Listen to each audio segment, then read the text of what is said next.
Okay. Now, unbelievable. And my phone's ringing at the same time. Now,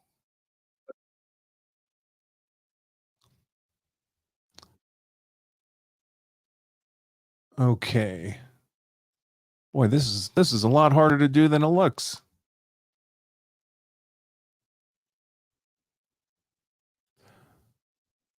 Let's see. Pin that.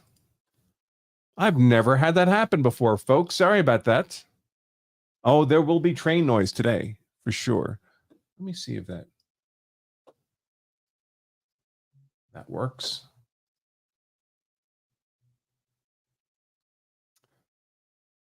All right. So we're waiting for the courtroom. I think it's supposed to start in just a few minutes. And this is, of course, for the manslaughter trial of Hannah Gutierrez. That's actually her legal name. We've been calling her Hannah Gutierrez-Reed. She's the armorer on the set of Rust, the Western filming of a movie in which the actor Alec Baldwin shot and killed Halyna Hutchins by firing a bullet into her chest and wounding I believe, an assistant director, Joel Souza. Alec Baldwin's been charged with manslaughter. I've written about it many times. You can find a shortcut link, lawofselfdefense.com/Baldwin will take you there. He's been charged with manslaughter. And Hannah Gutierrez, the armorer, has also been charged with manslaughter, and her trial is starting today. Jury selection happened yesterday, and I'm just waiting for the court TV stream to start up. Let me give it a refresh, make sure I'm not behind. They say they're starting up their stream in 2 minutes and 25 seconds, so we'll have to see about that. I do have a hard stop today at 11, folks. I have one of our Law Self-Defense Platinum members has been involved in a use of force event, is facing felony charges, and I am consulting on their legal defense. And I have to take that call at 11. I'm not going to leave this stream up. I'll close this stream, and then when I get off my call, probably 30, 40 minutes, I'll start up a second stream for the second part of the day. So that's where we are. I'm not sure who will join me, if anybody. Everyone's awfully busy these days. So we'll just have to see what happens. Anybody is welcome. I'll keep my messages accessible and see if anybody wants to join in, or other folks may be doing their own coverage. I'm not sure. Let's see.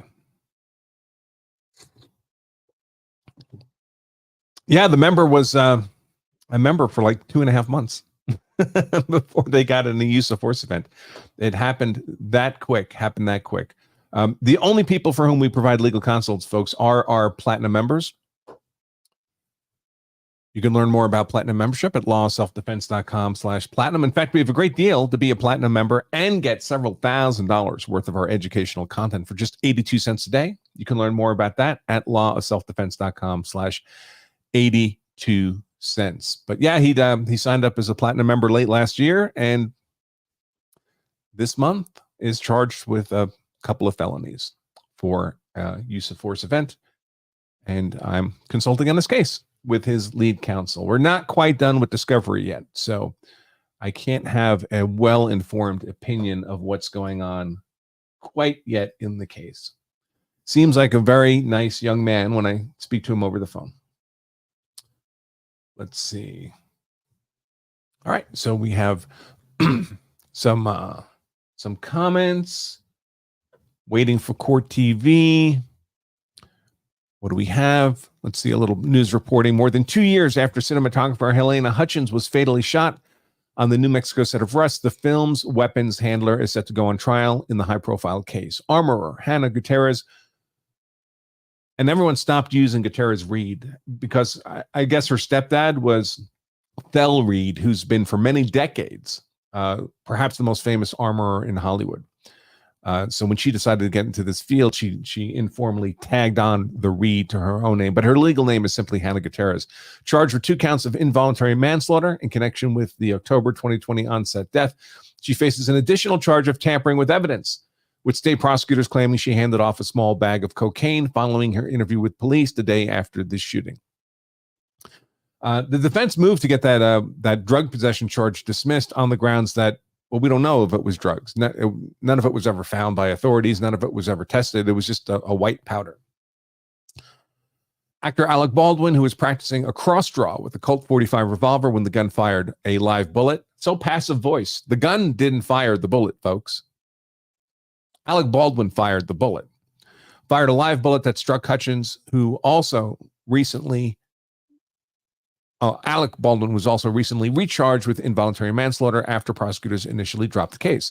Baldwin has pleaded not guilty to involuntary manslaughter. Jury selection was yesterday. They seated the jury. Let's see. Judge Mary Marlowe Summer is the trial judge here down in New Mexico.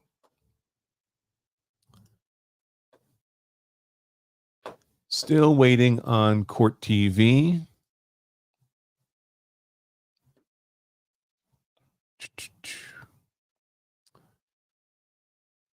And it should be an interesting... Let me open up a... Whoops.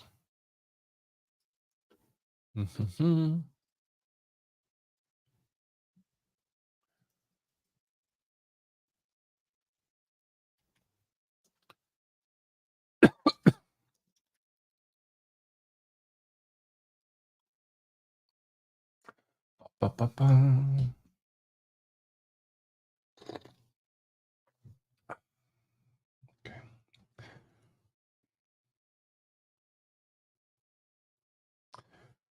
And my wife is trying to get me on the phone.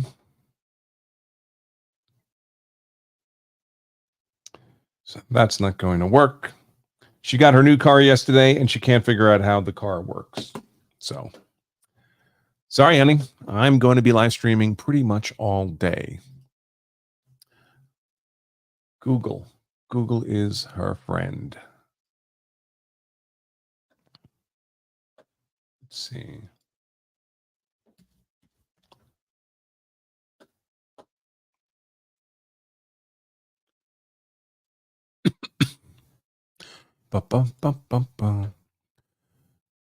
So that was why no show yesterday, because we were doing the car pickup.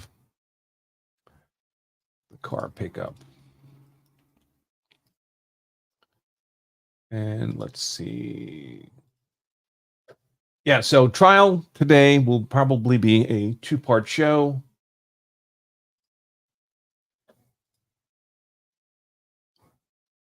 Did I write Alex Baldwin in the description? It's Alec. Let's see.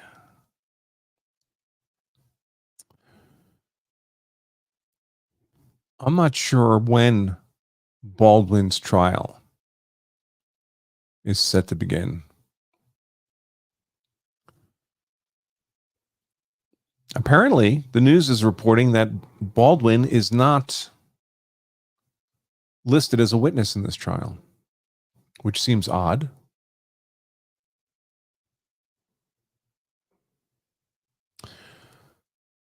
Where's that name of the judge? There we go. So I expect that Gutierrez's defense is going to be that she was, not that she failed to do her job as armorer, but that she was prevented from doing her job as armorer. That it wasn't her fault. She begged and pleaded for the opportunity to do her job competently.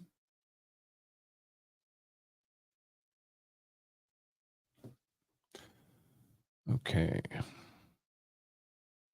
All right. And but they simply wouldn't let her. And she was, among the least important people in terms of authority on the set. It was beyond her control to effectively manage the weapons and ammo on the set. Now, of course, the responsible response to being prevented from maintaining the safety that you have a legal duty to maintain would be to quit. But I believe this was her first gig as an armorer. She's trying to establish a career. People talk in Hollywood. You quit off the set of your first movie. What are the chances you're going to get another gig? probably not good.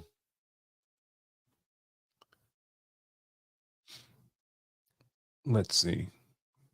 Oh, Baldwin is on the state's witness list. Somebody says in the chat. I haven't seen that, but he's facing his own trial, so I presume he's going to plead the fifth if he's called.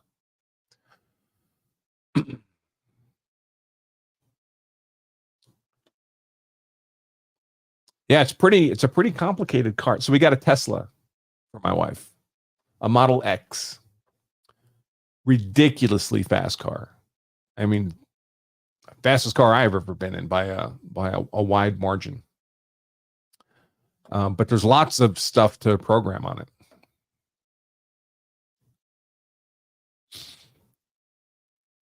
Hannah's defense is that Seth Keno, the ammo supplier, planted live ammo on the set in part.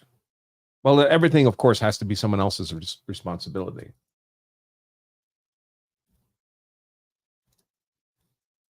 According to the defense.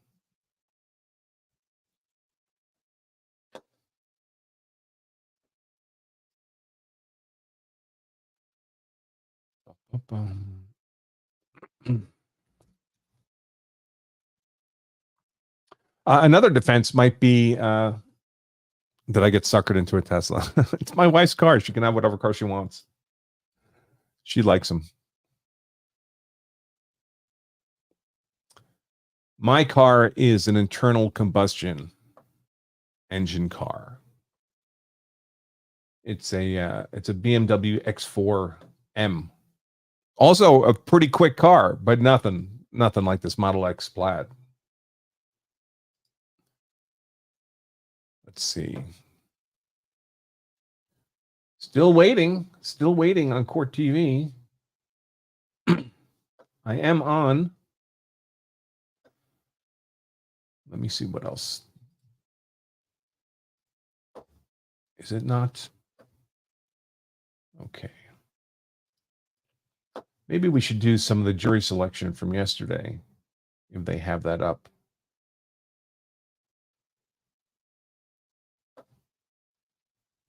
Or we could do her, what might be more interesting is, let's see.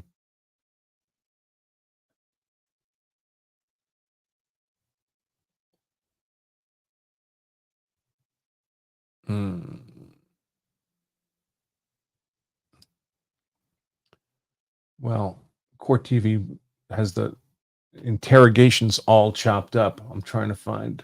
Let me see if I can find a clear version.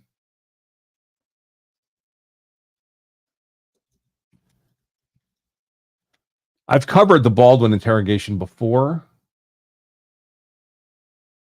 Let's see.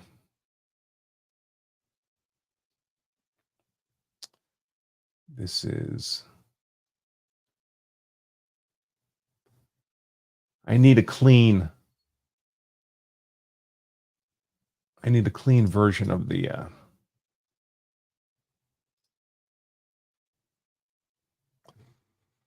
interrogation. Oh, there's the garbage truck outside the office.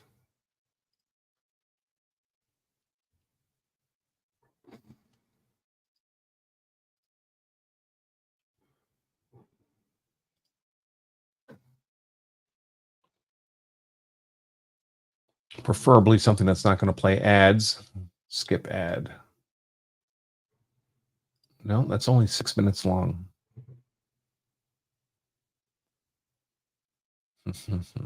They make this so much more complicated than it needs to be. I can't play it in bits and pieces because every time I pull up a bit or piece, it'll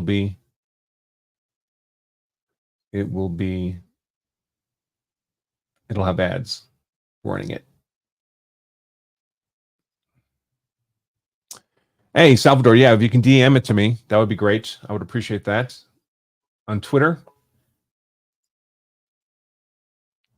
at Law Self-Defense on Twitter. I believe we already follow each other. There we go. Here it is.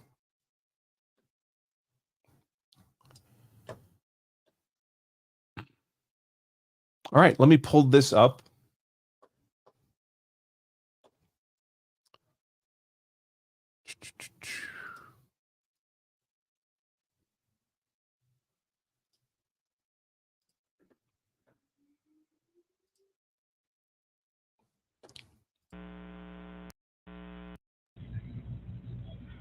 Oh, I don't have a lawyer.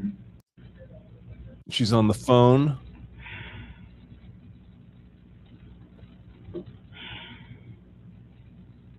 Let's see, is that working? It is working. I don't need to be that small though, do I? Okay.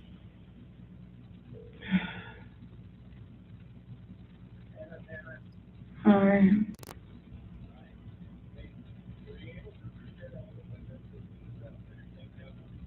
Yeah.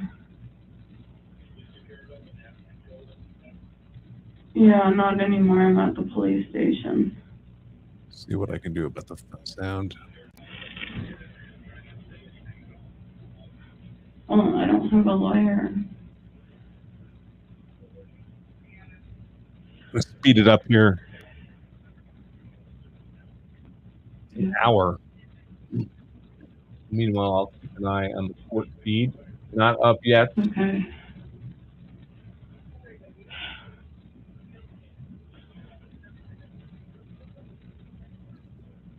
Let's get to where They were fucking dummies.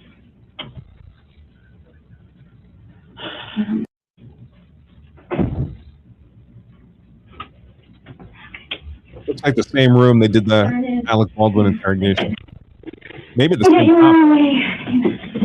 For the rest of the night. Before you get started, you're here for an interview, and that's what we're doing right now. Okay, it's just interviewing what happened today. Okay. Anytime when we interview somebody, especially when we do it here at the office, just so that you're aware of it. Okay. Okay, cool. So we have here, we use forms. Not to that's just what she had here, but I guess she. Oh, the audio is terrific. So we're just gonna get you those and go over them and sign it. Just formality. We have to do. Okay? Just a formality, folks, and they Mirandize you. It's just a formality. If you're Mirandized, you shut your mouth. Shut your dirty little mouth until you have your lawyer present. Do you know if anyone ever got that fanny pack? So right now it's technically inside the scene, so we can't quite grab it yet. Okay, cool. But you said it's black and gray? No, it's just the gray one. Just gray, okay. And it was on the cart? Yeah. Yeah, so it'll be secured, and if it's not part of it, we'll get it back to you as soon as we can. So like I said, this is the rights that I just need to go over, and I'll read them to you as I do. If you understand them, you can signature or check out here, and then read the rest here, and if you agree, okay? So you have the right to remain silent, and you can use it may be used against you in a court of law or other proceedings. You have the right to consult an attorney before making any statements or answering any questions. And you may have him or her present with you during questions. When you may have an Ms. attorney Miranda's appointed to you to statement represent you. should sound into your brain like, stop talking, stop talking, stop You talking. understand those? And if you wish to, I kind of would like an Court attorney. TV had said You the kind of trial like- was going to start at what do you want to do? I mean, just because the situation and 15 minutes everything, ago. and their attorney already talked to me, and I just think I should probably have an attorney represent me. Okay, before you make any statements or talk to us. Well, I can probably answer a few questions. I mean, So at any time, so I'm gonna. Okay, so she just said she thinks she should have an attorney present. Is that an unequivocal assertion of your right to counsel? No, folks.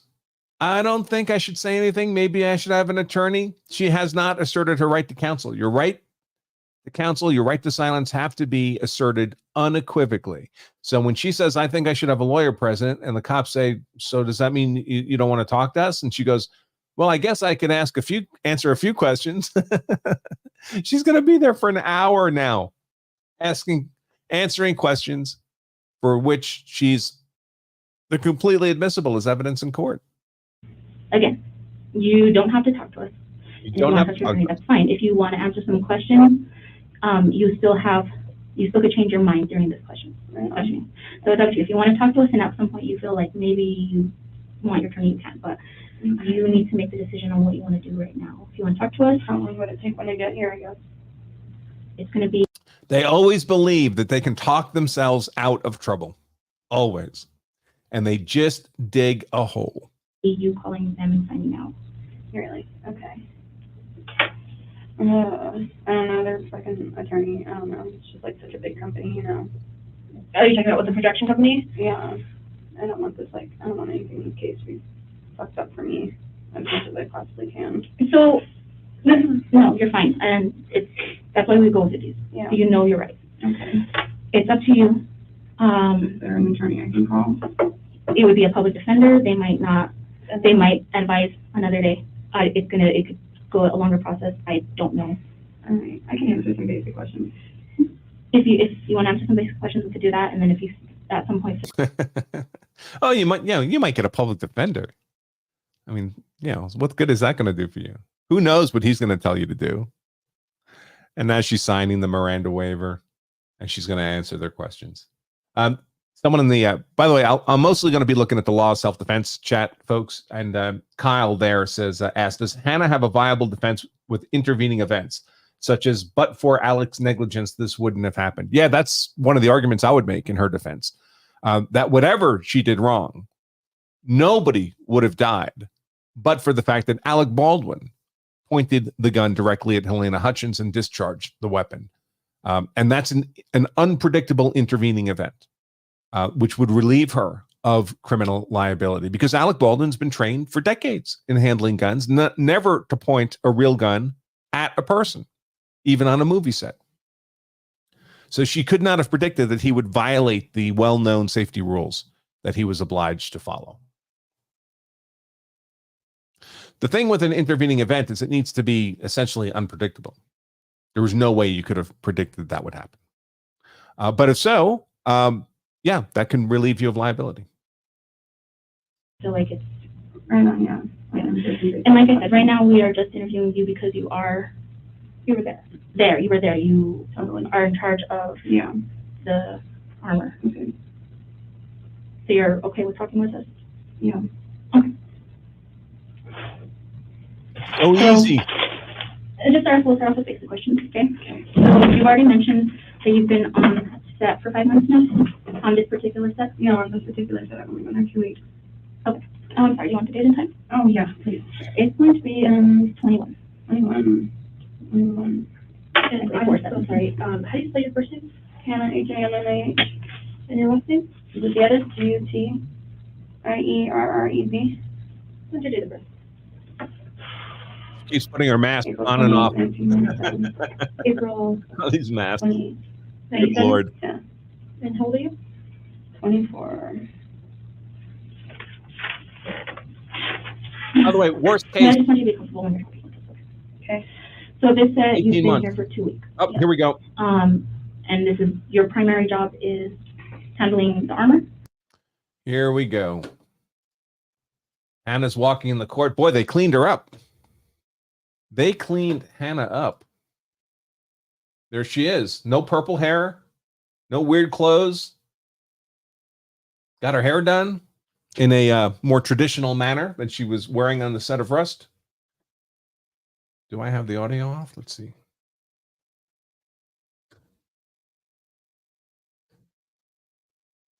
That's not what I wanted to do. Let me see. Do I need to bump the audio here? I'm not hearing any audio yet, folks.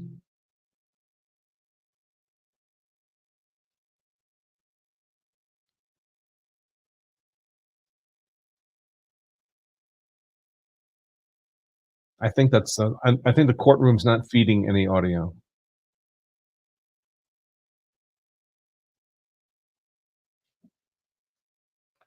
She's got her eye and makeup all done.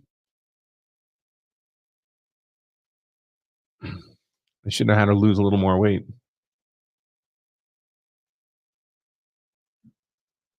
Look at this pretty girl. She couldn't have caused anybody's death.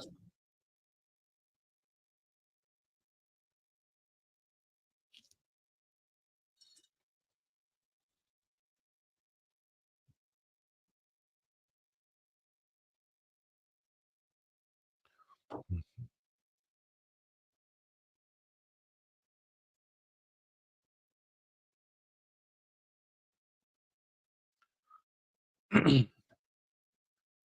that her co-counsel with a nose ring?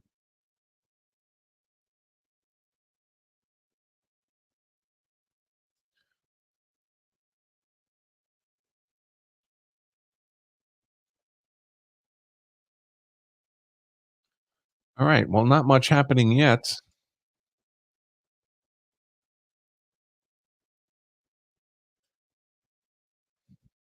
So worst case is if Hannah's convicted of involuntary manslaughter, is 18 months under New Mexico law. That's it. I'll have to look into the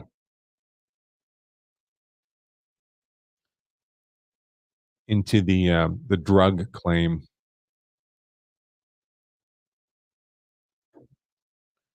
Let's see.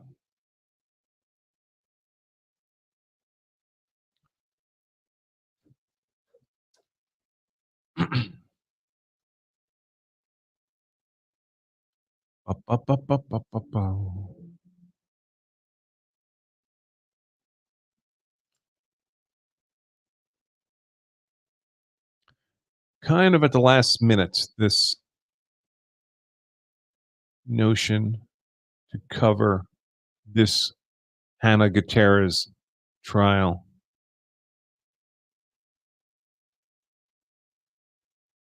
We'll see how it goes.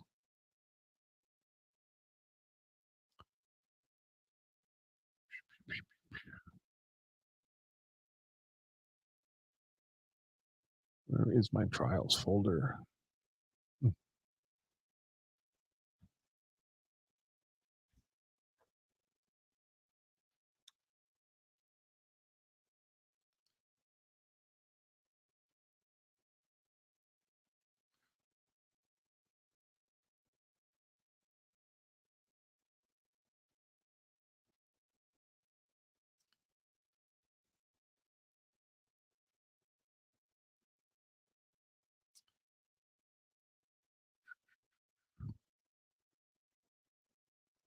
I've got a lot of Alec Baldwin stuff here and not too much Hannah stuff. Again, you can find everything I've done covering, and I was covering this the day after the shooting and many times since, at lawofselfdefense.com/Baldwin.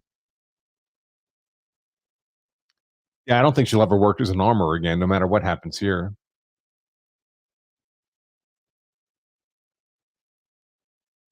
Let's see.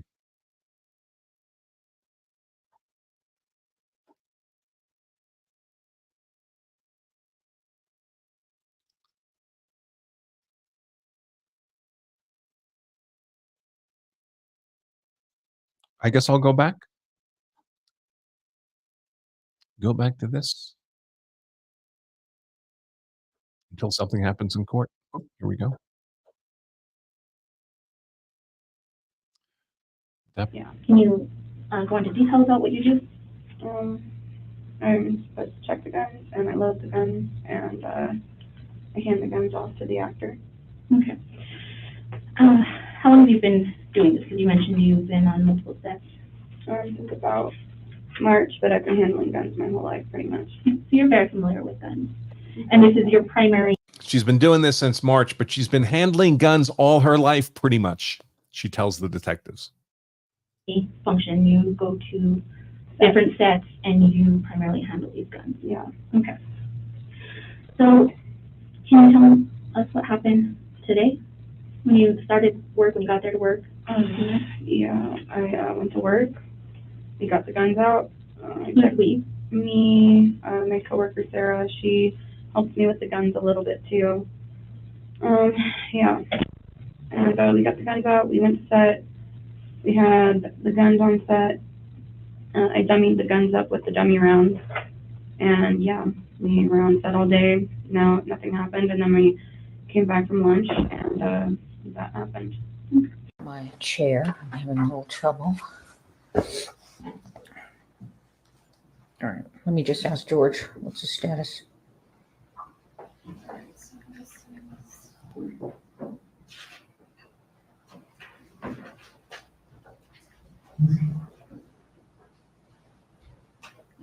And are we ready for the jury? Counsel? Yes, sure. Yes, we are. Your Honor. Okay.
All right. Sorry. Thank you. Thank you for letting me know. I scared off Lisa. Poor Lisa. I know. I'm back. I'm back.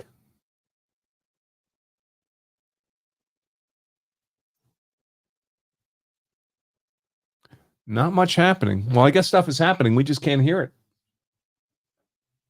All the stuff at bench. Somebody got surprised by something. There are some last minute witness notifications that were sent in by the state.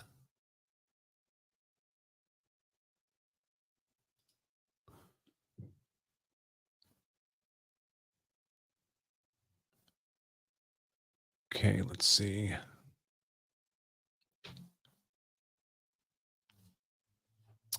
Defense counsel.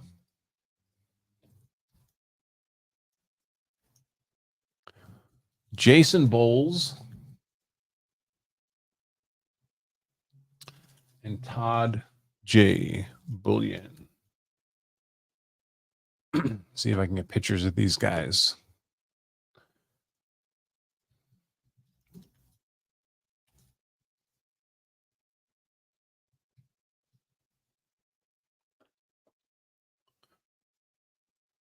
Bowles Law Firm.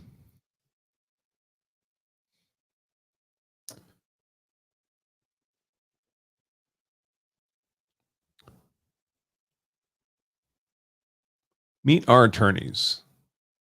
Oh, but they made it a video.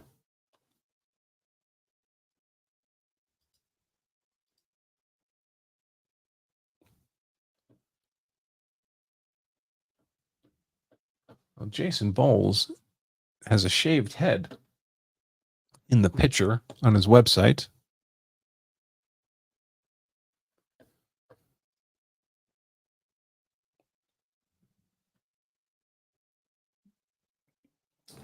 Yeah, the blonde attorney is Carrie Morrissey, special prosecutor. And as so often happens in the law, she apparently is another female attorney who doesn't own a hairbrush. I don't know why it's so common.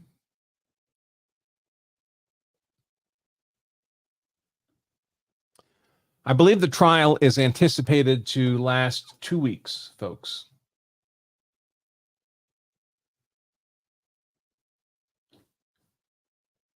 Let's see.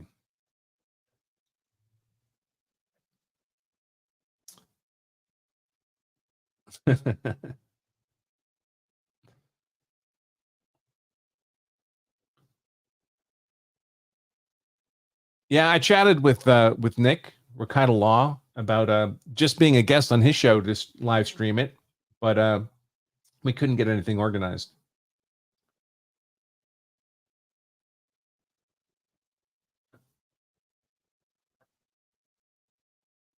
No hairbrush. The judge too.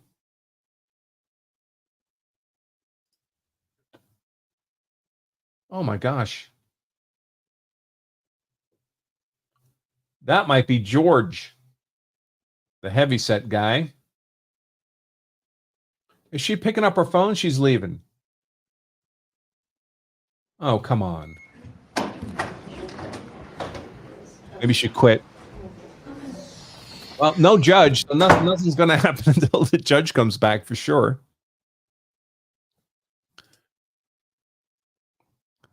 So,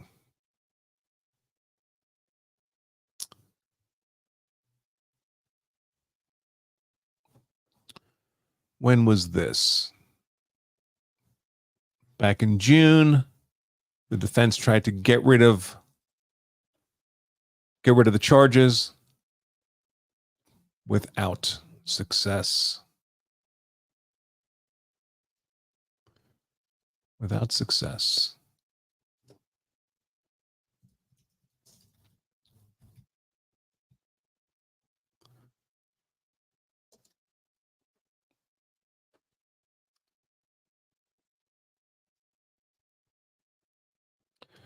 Let's see. Go back to the interrogation, I guess.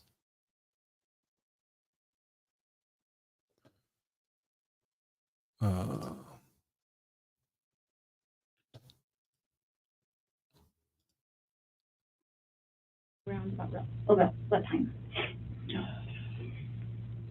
Like 7:30 probably. Around 7:30 this morning? Yeah, I didn't dummy the gun up until about a little before lunch, like an hour before lunch. Okay. And we take all the guns and we lock them up for lunch. Okay, so yeah, that's what I was going to ask you. You and Sarah, what's her last name? Do you know? Sarah's last name, I don't think she really worked with that gun that day, by the way. But Sarah Zachary, Zachry. Okay. But she was there today with you, helping you today, correct? Yeah. Okay. So you and Sarah, who has access to that? So when you got there this morning, where are the guns kept? The guns are kept on the prop truck. In the prop truck? Yeah, and the dummies and everything kept on the prop truck. Are the dummy rounds separate, contained than the gun, all in the truck? Yeah, they're in their own box, and the guns are in the safe. Okay. And who has access to the safe? Sarah and I. Just the two of you? Yes. What about the dummy rounds? Who has access to that? Well, the dummy rounds, they were on the cart for lunch. Yeah, the dummy rounds were on the cart for lunch. All the ammo was on the cart for lunch. Is there, okay, so you're saying dummy rounds and ammo, are there two separate things? So there's blanks, my bad, not ammo, but there's blanks, the blanks look different. They shoot the stuff, and the dummies normally just have a little BB in them. Okay. What is the purpose for the dummy rounds? Because you were loading those up this morning. So the dummy rounds, they're meant to put in like the belts of the cowboys and everything, and like in the revolver you can see if it's empty or not. So yeah, I have to dummy them up if they're going to be like looking right at the camera. Oh, okay, so you just for show, the dummy rounds are just for show to make it look Just for full. show, yeah. Mm-hmm. Okay, but then the other rounds that you like The other on rounds, scene, yeah, the other should rounds, be- yeah. They don't shoot a BB, no. Oh. No, they just shoot, like, they just open up and a little black powder comes out. Oh. It's just a little black powder. And, yeah, Is there live ammo that's kept on set? no, never. Okay. Sometimes So, is there live I hardly even ever go on shooting with set? 45 ammo at all. I normally just use 22. So, and so you got the gun this morning. You and Sarah are the only ones who have, is it a combination for the safe? it is, yeah. Okay, and you guys are the only ones who have that combination? Okay. But the rounds are, They're in the truck, yeah. The truck gets pretty much locked up every night. I mean, not like padlock, but just on set, security. okay. Or do you guys have lunch? Does a lot of people just eat lunch there? We all leave and we go back to base camp. Okay. And you guys left the dummy rounds and the ammo, but it's not real ammo. My bad, blanks. The blanks, yeah, we'll go with blanks. I will use blanks. Yeah. Just so I also don't mix up in the confusion. Yeah. Yeah. So, when you got the dummy rounds and the blanks this morning, what were you guys doing before lunch? Was that just We were just, with the dummies only, just? yeah, just the dummies. We were just about to get into the blank stuff. And, you know, like, part of my job is checking the barrel to make sure nothing's in it, because that's how Brandon Lee died, you know? Yes, yeah, right. So, like, that's what I checked for. I definitely checked this morning, and I was planning on checking again right after lunch before we got into all the shots, and I already started checking the other two guns to check in the thing for them, and none of them had any barrel obstructions. So, yeah. So you check the gun, but do you check the blanks and the dummies as well? I do check the dummies. I shook all of them, and they all showed that they were not hot, I guess you could say. How can you tell the difference on the ammo, on the dummy rounds, or the blanks, I'm sorry. How can you tell the difference from the blanks and live, real ammunition? A little ring. Like, there's a little ring in there, just rings, it rattles, it's like a little rattle. When it's a blank? Yeah, and then also there's ones that I have with holes in the side to show that there's nothing in them. Okay. So what are these ones? They're the rings? Yeah, these ones were the rings. There was one, I think, with a hole. Yeah. And you put the gun before going to lunch back in the safe? Yeah. But the blanks and dummies were left on the cart? Yeah. Okay. Did you, when you got back, did they look moved or tampered with or touched when you got back from lunch? They did not. No, nothing seemed out of the ordinary. Okay. Was the gun still in the safe after lunch? Yeah. Who pulled it out? Sarah pulled it out and she handed it to So keep in mind, Gutierrez may not know that Halyna Hutchins is dead at this point. Certainly when they started the Alec Baldwin interrogation, Alec Baldwin was not aware that Halyna Hutchins was dead. They told him in the course of the interview. me. Yeah. And he watched her? Yeah. Mine, where I'm trying to get with is because you can handle the gun, you obviously are going to be loading the gun, so that's why I'm concerned about the dummy and the blanks, because those were left out. And is there some way that somebody can alter them to make them still look like your dummy rounds? Well, so that's the thing, is that, like, bullets, like real bullets, pretty much look the same as dummies. The only difference is the rattle. And so, yeah, that's a choice, but also, I don't know, I'm kind of wondering, because I heard back in the day, dummies used to have, like, a primer cap. So I'm wondering if maybe it was one of those older ones or something like that. Did you load them after lunch? They were already loaded from before lunch. And Okay. so that's the thing, is, like, you know, we had that gun the whole time before that, and it was, nothing happened, and I wasn't in there, and they weren't supposed to be even pulling the hammer back. So, okay, all right, let me just clarify a little bit. So prior to lunch, the guns, you had them out? Yeah. And where were they when they were out? They were inside with all the camera crew and everything. It's, you know, COVID, everything happening right now. They don't really like a lot of people in there. Okay. And so usually I'm, like, hardly allowed in there unless there's actual firing happening. Okay. Yeah. Were you inside this morning? I walked in there and I handed. So that's another issue, right? So because of COVID protocols in effect at the time, she's speaking to that now. They didn't want a lot of people in the set where the shooting happened, in the church. So she wasn't there when this was happening because she was told not to be there. that she couldn't be there. That's why Hall, first assistant director Hall, was the person who handed the gun to Alec Baldwin. Handed the gun to Alex a couple of times, and Alex took it, and everyone was there with him. Alec? Alex Okay. Baldwin, yeah. Baldwin? Okay, so you handed him the gun this Yeah. morning. Does he pass it off to anybody, or were you able to see that? At one point, Dave had it, the assistant director, but he was just sitting in with it, and then I saw him, and I was like, okay, this is fine, he's just sitting in, and then I walked out, and yeah, And how do you know that Dave had it? I handed it off to Dave while he was sitting in for the shot. Okay. All right, so you guys were the only 3 handlers prior to lunch? Alec, Dave, me. Dave was after lunch. Okay. Dave was after lunch. Yeah, that should have been the only ones. Maybe Sarah possibly, but yeah. Because Did that's they the do thing, they chill on our little table, and we're pretty much there all the time. Okay. And then, so prior to lunch, did they do any scenes or anything of the sort where they were firing the weapon? No. Okay. Nothing Just before lunch. handling. Yeah, we were just supposed to get into it right after that. Like, literally, that was the last shot before we actually got into blanks. Okay. And those blanks were already loaded in before lunch. No, the No. blanks are different than dummies. So, yeah, blanks, totally different. They actually have, like, ignition and powder and everything. Dummies, no powder, just for looks. Just for looks, right? Yeah. So, yeah, so I think everything was after lunch then. So Mhm. after lunch, you get back, and that's when you loaded a dummy round. I mean, the blanks. No, no blanks were loaded. No, like, All no dummy dummies. today. Yeah, no blanks were loaded today. I was, like, getting ready for it. I had my fanny packs, like, full of, like, blanks and everything, but Okay. So when was the last time you loaded it? I loaded it so I loaded it with 5 of the dummy rounds before lunch, and there was one that wouldn't go in. And so when we got back from lunch, I took the, like, little cleaner guy, I cleaned it out really quick, and I put another dummy in there. Okay. So there are 5 total in the gun. Yeah. Can you About describe? 6. There was 6, 5, yeah. When the incident occurred, yeah, there was 6. Okay. Can you describe the gun? It's a Colt. It's a long barrel Colt.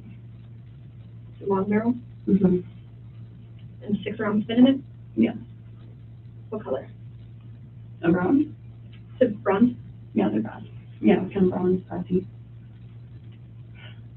What caliber? 45. And that was the only one that was used today? No, the other 2 were used too. Okay. What do Yeah. those look like? Those are both 45. I think they're. So to put this in context, folks, the manslaughter charges against her, there's 2 theories for how to get to manslaughter under New Mexico law on these facts. One is that the person was engaged in an unlawful act that resulted in somebody's death. The second is that they were engaged in a lawful act, but without due care and circumspection, recklessly, that resulted in someone's act. So the first theory is that the predicate unlawful act, the unlawful path to voluntary manslaughter, involuntary manslaughter, the unlawful act is negligent handling of a firearm, that she was negligent in her handling of the firearm. That's a crime under New Mexico law. It's a 4th-degree felony. And someone died as a result of that unlawful act. That's how you get to manslaughter, one way.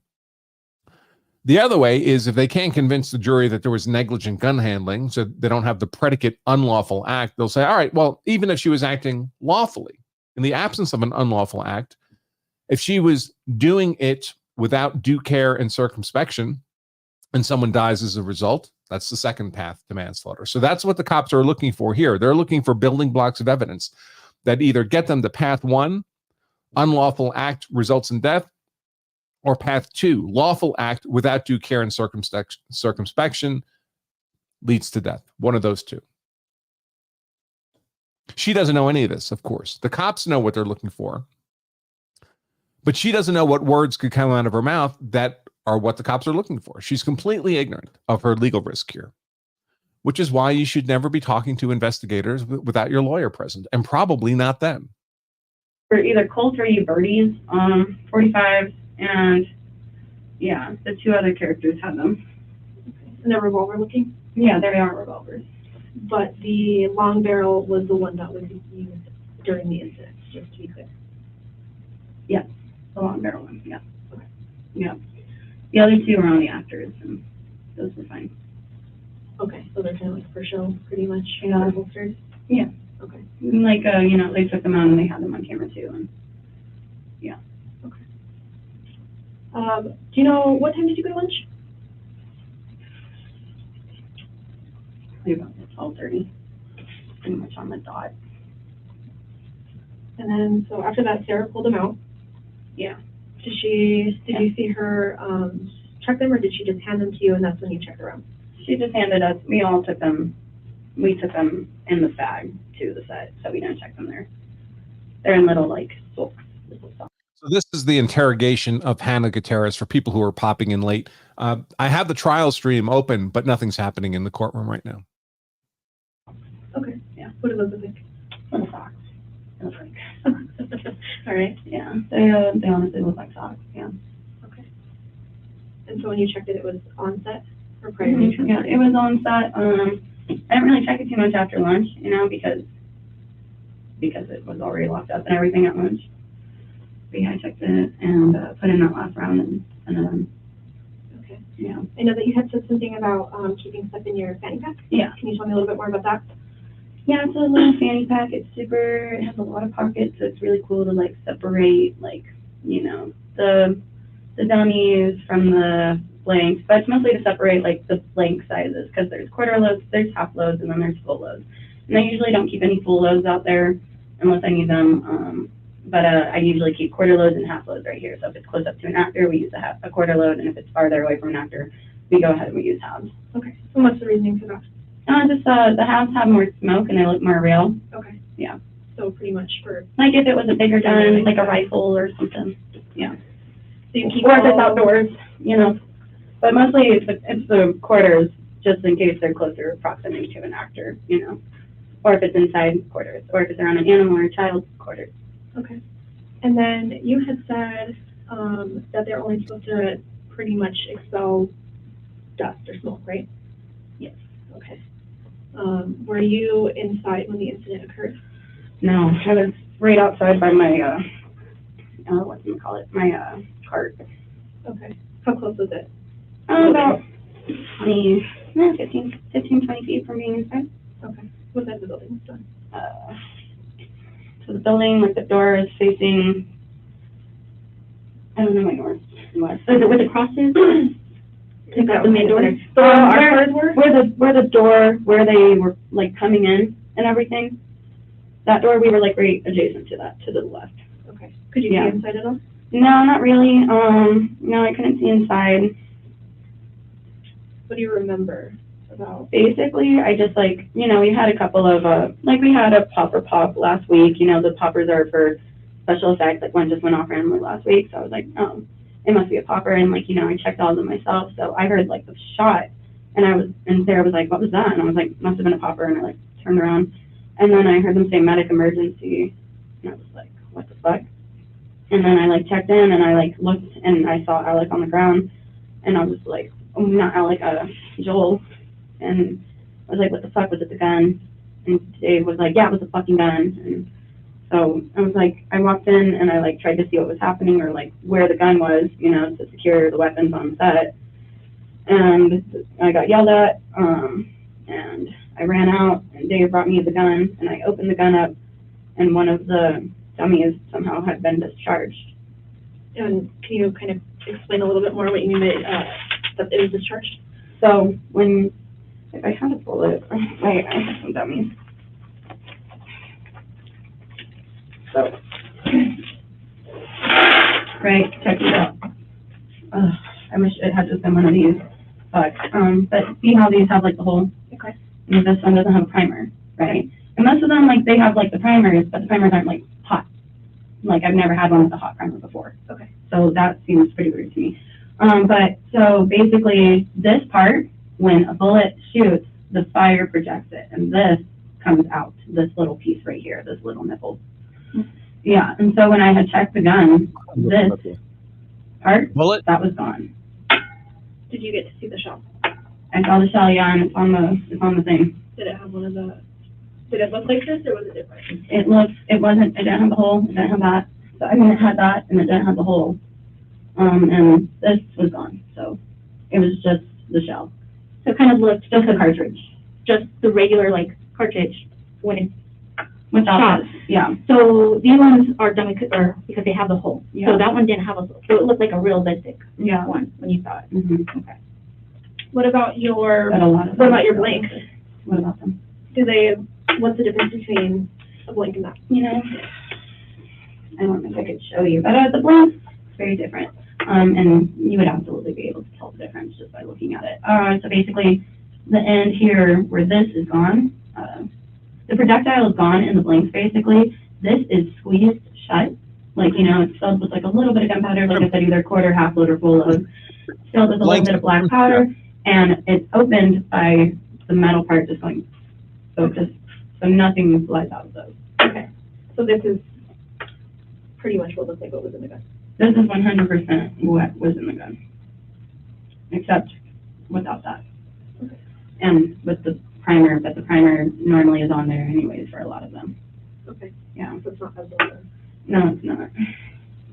A lot of them have the primer, so that way you can like see them in the belt and they look real. Okay. But a lot of them also have the primer in the hole, and that one didn't have a hole. All right, so you have said so how did you end up getting the gun after? I went in there, they yelled at me, I ran out, and I was like, can I see the gun? And they brought me the gun, and I opened it and checked it, and the very first one that I like, because, you know, once you shoot it, the next one in a revolver, it'll be that one, and the first one I pulled out didn't have that. Okay. Did you get to see any of the others? The others all had, yeah, I took them all out. They're on the cart too. They all had rings and they all had holes, and I don't understand. And that one did not. And I'm sorry, explain again what the ring is. So imagine if this. Oh, okay. So just a noise. So that's what I'm saying. So this one is exactly what it looked like was in there. Okay. And that one doesn't have any holes. So that's yeah. Honestly, that box of dummies might have some wonky ones in it, and we got that I think a week ago. Who ordered them? Well, we got them from our from Seth, our like supplier and everything. Okay. But Seth borrowed them from someone. I don't know who. Borrowed the ones that you have? Yeah. Yeah. And how do you know he borrowed them? I don't know. That's what Sarah said. And then as soon as Sarah called Seth, I don't know. I don't know if she talked to him or anything about this. Okay. I mean, today, if she called him today and already talked to him, or when? I know she called him, but I didn't get to hear the police officer told her to stop talking to me. Okay. So I don't really know what happened with that. But yeah, so. Okay. Are you aware of a time or know if something like that can be dysfunctional or? I mean, you know, like overall, these are some weird, like what we're dealing with are like, you know, explosives. There's always like a chance of like, you know, safety to be compromised. And that's the issue. And that's what I'm supposed to watch out for on set. And yeah.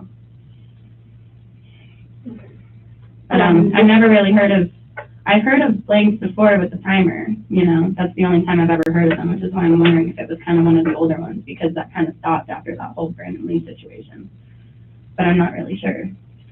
So Seth orders all of your rounds. Yeah. And is there anybody else that's involved in that? I couldn't really say. Okay. I just get what I get, and I'm told not to bitch a bit. Yeah. Do you know who the manufacturer is at least? No. Do you know what the box looks like? Yeah, there's the boxes on the cart. Okay. It says dummy rounds. Okay. Yeah. What else do you know about Seth? Just that that's ordered him, or? No, Seth is, he's had armor for The Walking Dead. He was on that show for 10 years. But he's also familiar about Yeah. getting these. Yeah, Seth is, he pretty much is teaching me everything, other than my father. Has anyone ever allowed live ammo on set? No one. Okay. What's your guys' protocol? Do Do you ever allow live ammo on the set? Hannah says no. The ammo. Protocol. Like, what do you have in place? You know, are you supposed to check them every day? How Basically- often? Basically, like, you know, our protocol for the ammo is like, you know, I have to know load sizes. I have to know like who's in the proximity, if it's a child, if it's a horse. And my protocol really is a lot of checking for barrel obstructions, mostly because that's where a lot of mistakes get made, is like just a blank behind something, and a lot of guns get thrown into, like, dropped in rocks, you know, and rocks get into the barrel and fly out and shit. So my shit is mostly just checking the barrel and everything, and then making sure the dummies are dummies. Yeah, and I've never really had any of that. Things in the barrels would be called an obstruction by a qualified armorer. She doesn't know what a crimp is. She calls a bullet a nipple. She doesn't know what an obstruction is, apparently. This is a low competence society at peak. Didn't sound like dummies. Okay.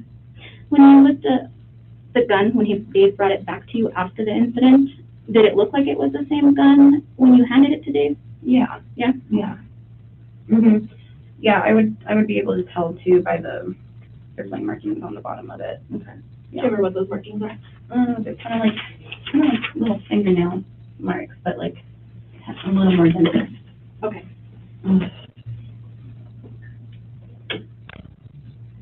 How much time? Okay, so how many guns were pulled out after lunch? Like 7. 7? Yeah. Okay. Because Miller has 2.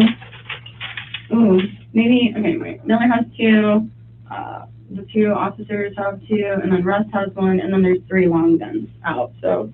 Okay, sorry. Miller has 2, the officers have 2. Yeah, Who else?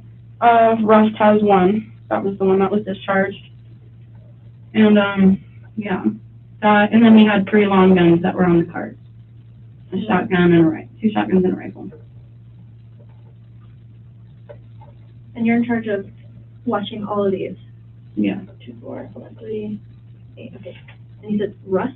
Yes, Russ is the character, he's Alex Baldwin. Okay.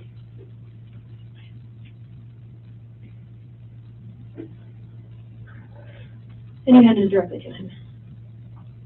Or did you hand it to Dave? I handed it to Dave after lunch. Or then Dave gave it to? Yeah. Do you Alex was in know, there. do you know who all was inside the building during the incident? Some new camera people we got. Our camera crew just quit last night. Wow. Yeah, the whole fucking crew except for like 1 dude that stayed. Yeah, and then the DP, the director, Do you know anybody's name? Halyna is the DP, she got shot. The director is Joel, And he you got said- shot. I'm sorry, the DP? Director of photography. Okay. And that was Halyna, Mm-hmm. Helena? I'm not really sure how to spell it. That's a question. Do you know her last name? You know, And you said Joel, and he's another director? yeah, Joel. Probably Joel Souza. And you said that he was also shot? Yeah, which is just fucking mind-boggling to me. Yeah, both of them got shot. How many rounds are? I heard you one. You just heard one. I heard one. So it must have went through one and somehow hit the other, which is fucking insane. Okay. Do you know anybody else that was inside? I wasn't there. Well, obviously, yeah. Alex, right? Yeah, Alec was inside. Fuck yeah, thank God. I hate myself for that. And what about Dave? Yeah, Dave was inside. Do you know Dave's last name? It's on the call sheet. This is like so awful. Dave Halls.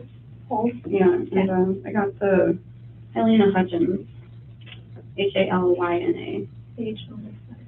And then Hutchins. She was another person that was in there. Mm-hmm. Okay. And So I her have Halyna, Joel. Do you know Joel's last name? Joel Souza, Souza. Okay. Alex, Dave, anybody else inside? Well, her Steadicam operator was inside. His name is Reid Russell, ReidRussel. He's a camera guy. Okay. my God. Is Aid in the public that was inside? She was. Yeah. I mean, I think all this just because, and I don't care about north or that, but, so where we were parked, here's the back of the church. That's Where? the front. The cars where you were parked? Yeah, we were parked over here. So the church across the main entrance to that would have been over here. We were parked over Okay, here. yeah. Where was your car? Because I don't think there was doors here or on this side of the building. So there's a door here, Okay. and my cart was approximately over here by a little black tent where the producers or fucking cast or anyone would chill under, really. Okay, and then that door's over here. So can you see the front, that door from where you were standing? Yeah. And you could see Dave the whole time on his way On his way. to, did you see? Well, no, I went inside to hand him the gun. Oh, He you was went inside to sitting, hand he him was the gun. standing in pretty much. Okay, so you didn't just hand it and then he walked off? No, Like, yeah, did you I hand- handed it to Dave with the camera people there. Okay. So you were close to the door when you handed it? I was inside for a second, and then I went back out because, They yeah, tell you to get out? yeah, Okay. pretty much. I'm just curious because of the whole transferring from one person to another of the gun. Yeah. Because he's the one who gives it directly to Alec. Here's a picture, and I just want to see if this is something that would have come out of one of these. Totally. It wouldn't be a real live gun, ammo. So that looks like a blank one, which I'm pretty sure, because normally the blank ones, like, they have kind of this little line right there, Mm-hmm. and I'm pretty sure the regular ones don't. Okay. So that looks like that would be in the blanks all the time. That was what was pulled out of the shoulder. Oh my God, poor Halyna. So that's why they were thinking it could be an actual live round at this point. Really? Yeah. Does that look like it would have been a live round too? Well, honestly, if we had my extractor, we could pull this out and check it, but, I don't know. Actually, it's so cool. Yeah, I don't know, because look at that line, that's kind of a distinct thing. I think that's mostly for dummies. Hold on. That might be a regular live round though. It looks pretty, that's what they were thinking, it could be a live round. Holy fuck. No, I just think you said, and So, folks, just some personal thoughts. So I've been around guns my whole life. I started shooting competitively as a kid, small bore rifle, shot competitively on a national level for 15, 20 years as a young man. I don't do much competition anymore. I do carry a gun every day of my entire adult life for personal protection. I don't like being around people I don't know who are handling guns because I just assume that they're incompetent. And an incompetent person handling a firearm is a deadly threat to anyone in the vicinity. When I look at this Hannah Gutierrez, I wouldn't lend her my car, much less have her responsible for handling firearms around me or anybody I cared about. She just does not present any degree of competence in the handling or management of firearms. But the people on set probably don't have any competence in either of those things either. So they can't recognize the incompetence in her. She got the job title, and that's sufficient. That made everyone feel safe. Crazy. and I think it was protocol because of Lee when all that happened on set too. There's about 5 or 6 people I know in a lifetime of shooting and handling guns. About 5 or 6 people I know who I would be comfortable being on a firing line with them, an uncontrolled firing line, because I'm well aware of how competent they actually are with firearms.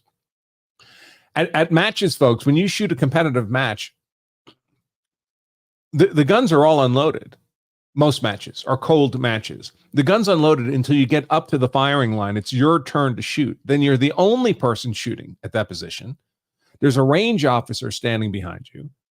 There's a timekeeper, a note taker standing beside them. So 2 range officers. And they tell you when to load your gun, when to make ready. And then as soon as you're done shooting the course of fire, you unload your gun and you show that it's clear and you drop the hammer on an empty chamber and you reholster. There's not a bunch of people walking around just shooting guns randomly. That's how we maintain safety at competitive matches. Was there anything that stuck out of ordinary today to you? No, I mean, just the whole camera crew quit. That's all. Yes, Donut. Donut is extremely competent and safe in the handling of firearms. So we were like super behind and everything. When did this camera crew quit? Yesterday.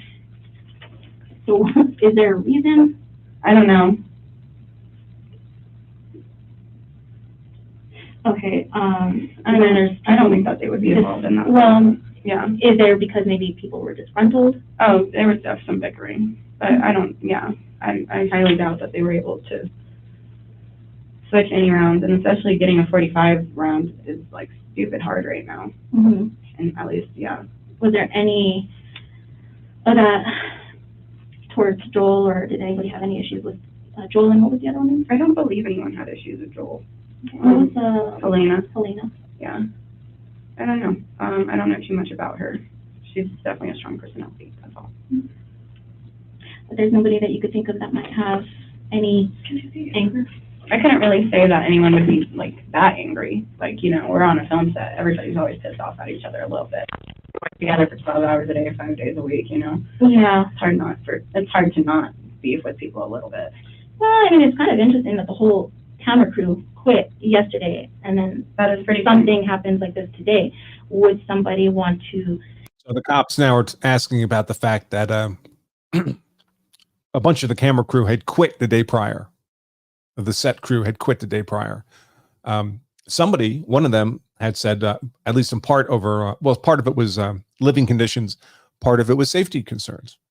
And then the shooting happened the following day. Maybe, or they could even have an issue without, if somebody wants to disrupt the filming of this movie. Mm-hmm. Is that something that you could think of? I don't know. I can't really say for sure, and I wouldn't want to think that about anybody on that set personally. You really don't want to think that about anybody. Never. But no. unfortunately, Yeah, I can't think of like any one person.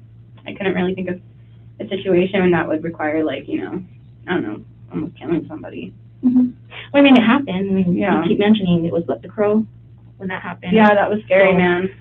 These things happen with These somebody. things- I know. I can't believe I'm like the last thing like this to happen since The Crow. And My it's own fucking worst nightmare. unfortunately, well, I think right now they're good, but seeing that's why, unfortunately, you were there right away, like, oh, it's the person Yeah, who is in charge of all these. totally. And that's why we wanted to talk to you, was one of Yeah. the main ones, because, yeah, you're in charge of it, but that's also why would you put yourself in that predicament? Yeah, You know, so would it be possible? yeah. I don't know. I think maybe there was just perhaps a bad round in that box. Well, a couple of bad rounds, Possibly. because there wasn't one round that went off. What? There was one, right? How did Because two people get shot? No, so there was only one round that went off, and I must have went through Joel somehow and fucking hit Halyna, and I'm like flabbergasted by this. I can't fucking imagine how that happened, but I heard one shot. Okay. Yeah, I heard one shot, and honestly, like, I opened up the gun, I checked the rest of them. Only one of these was gone, and the rest were fine. I wish we could. This one has a different top than this one. That's the one that, yeah.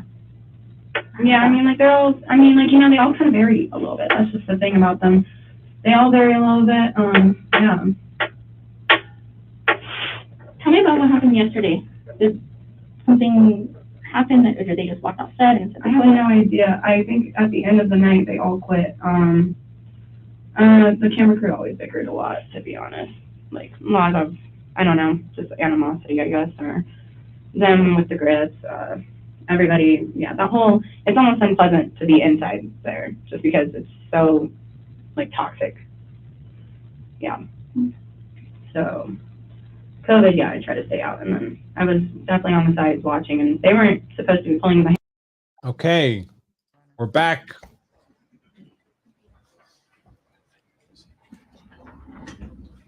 Here's one. Let's just go, Faith or George, just walk around the other side, take that red chair, put it over here. Okay, so you want me to sit over here, that black chair, or do you want me to sit next to the jurors? I want you to sit next to the jurors over here. Over here, right? Okay. Yeah. Yes. Want me to get the jurors? I want you to get the red chair. Oh, that'll be Bowles. Yeah, well, you can That'll be watch it. defense attorney. Jason Bowles with the shaved head there.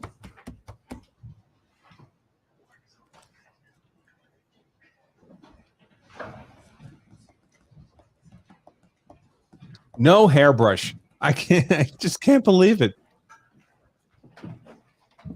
Why? Why would you? Did you sleep in her Okay, car last night? Just a minute, George. Don't leave. All right, we're on the record. The jurors are here. All jurors are here. Okay. And Court TV asked me to put on the record what they cannot show. And it's the first video? Correct. Okay.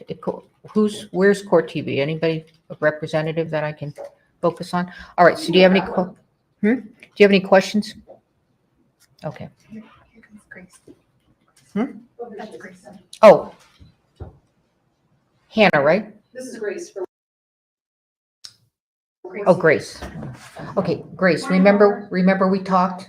Yes. Okay, so this is one of those videos that we don't want to show. So it's going to be her first witness, and it'll be the first exhibit. First exhibit, first witness. That's why we have multiple cameras, so we'll show anything but that video. And not the jurors. Boy, no one's in the Okay. courtroom. All right. Maybe Okay, I so should we're have going gone to call down to in New the Mexico jurors. to cover this.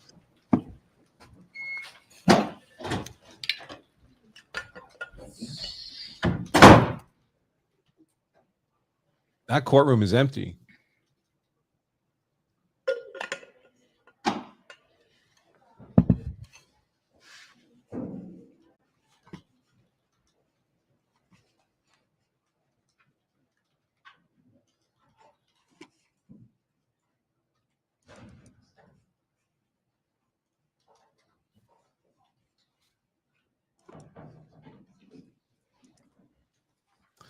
All right. Well,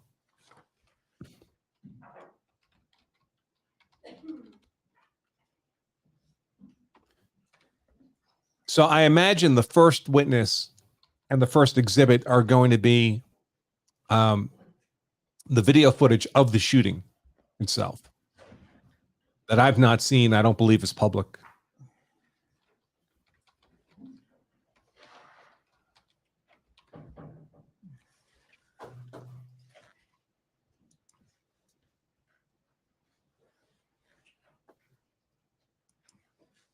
But we have seen footage of Alec Baldwin doing the rehearsal presentations with the revolver from the cross-draw holster where he had his finger on the trigger in each of those. So I imagine there's more film than that, but it involves someone getting shot, so they don't want to show it.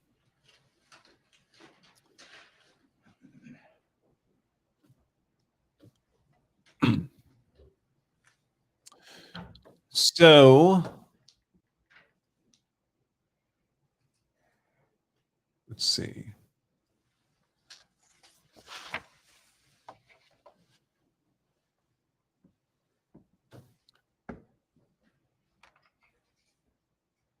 Nothing really is happening there yet. So this is the most current information, which is just a sworn document. Oh, we're back.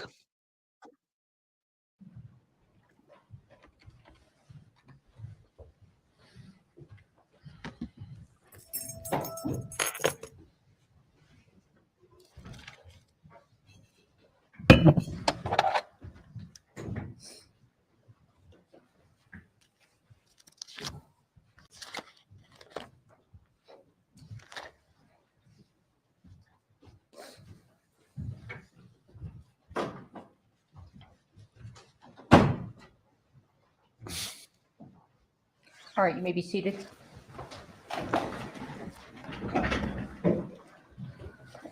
All right, the matter I'm calling is State of New Mexico versus Hannah Gutierrez, D101CR 2023-40. Parties state their name.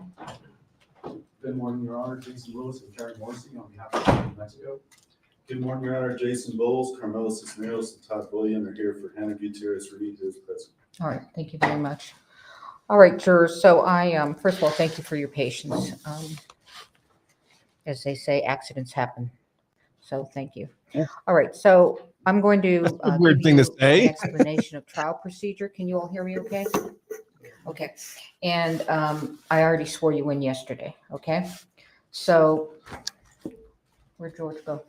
Just going to tell you you've met my bailiff. There he is. Okay. Yeah, do we need yeah, we'll wait.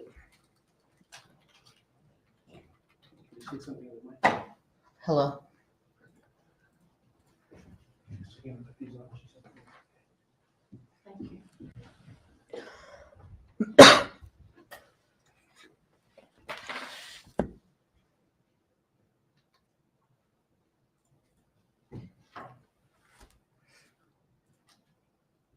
Accidents happen. You ready?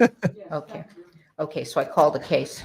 So this is a criminal case commenced by the state charging the defendant with a third amended criminal information. I will read this to you to remind you of what the charges are. I was just going to read to you. Sounds formal. Count 1, involuntary manslaughter.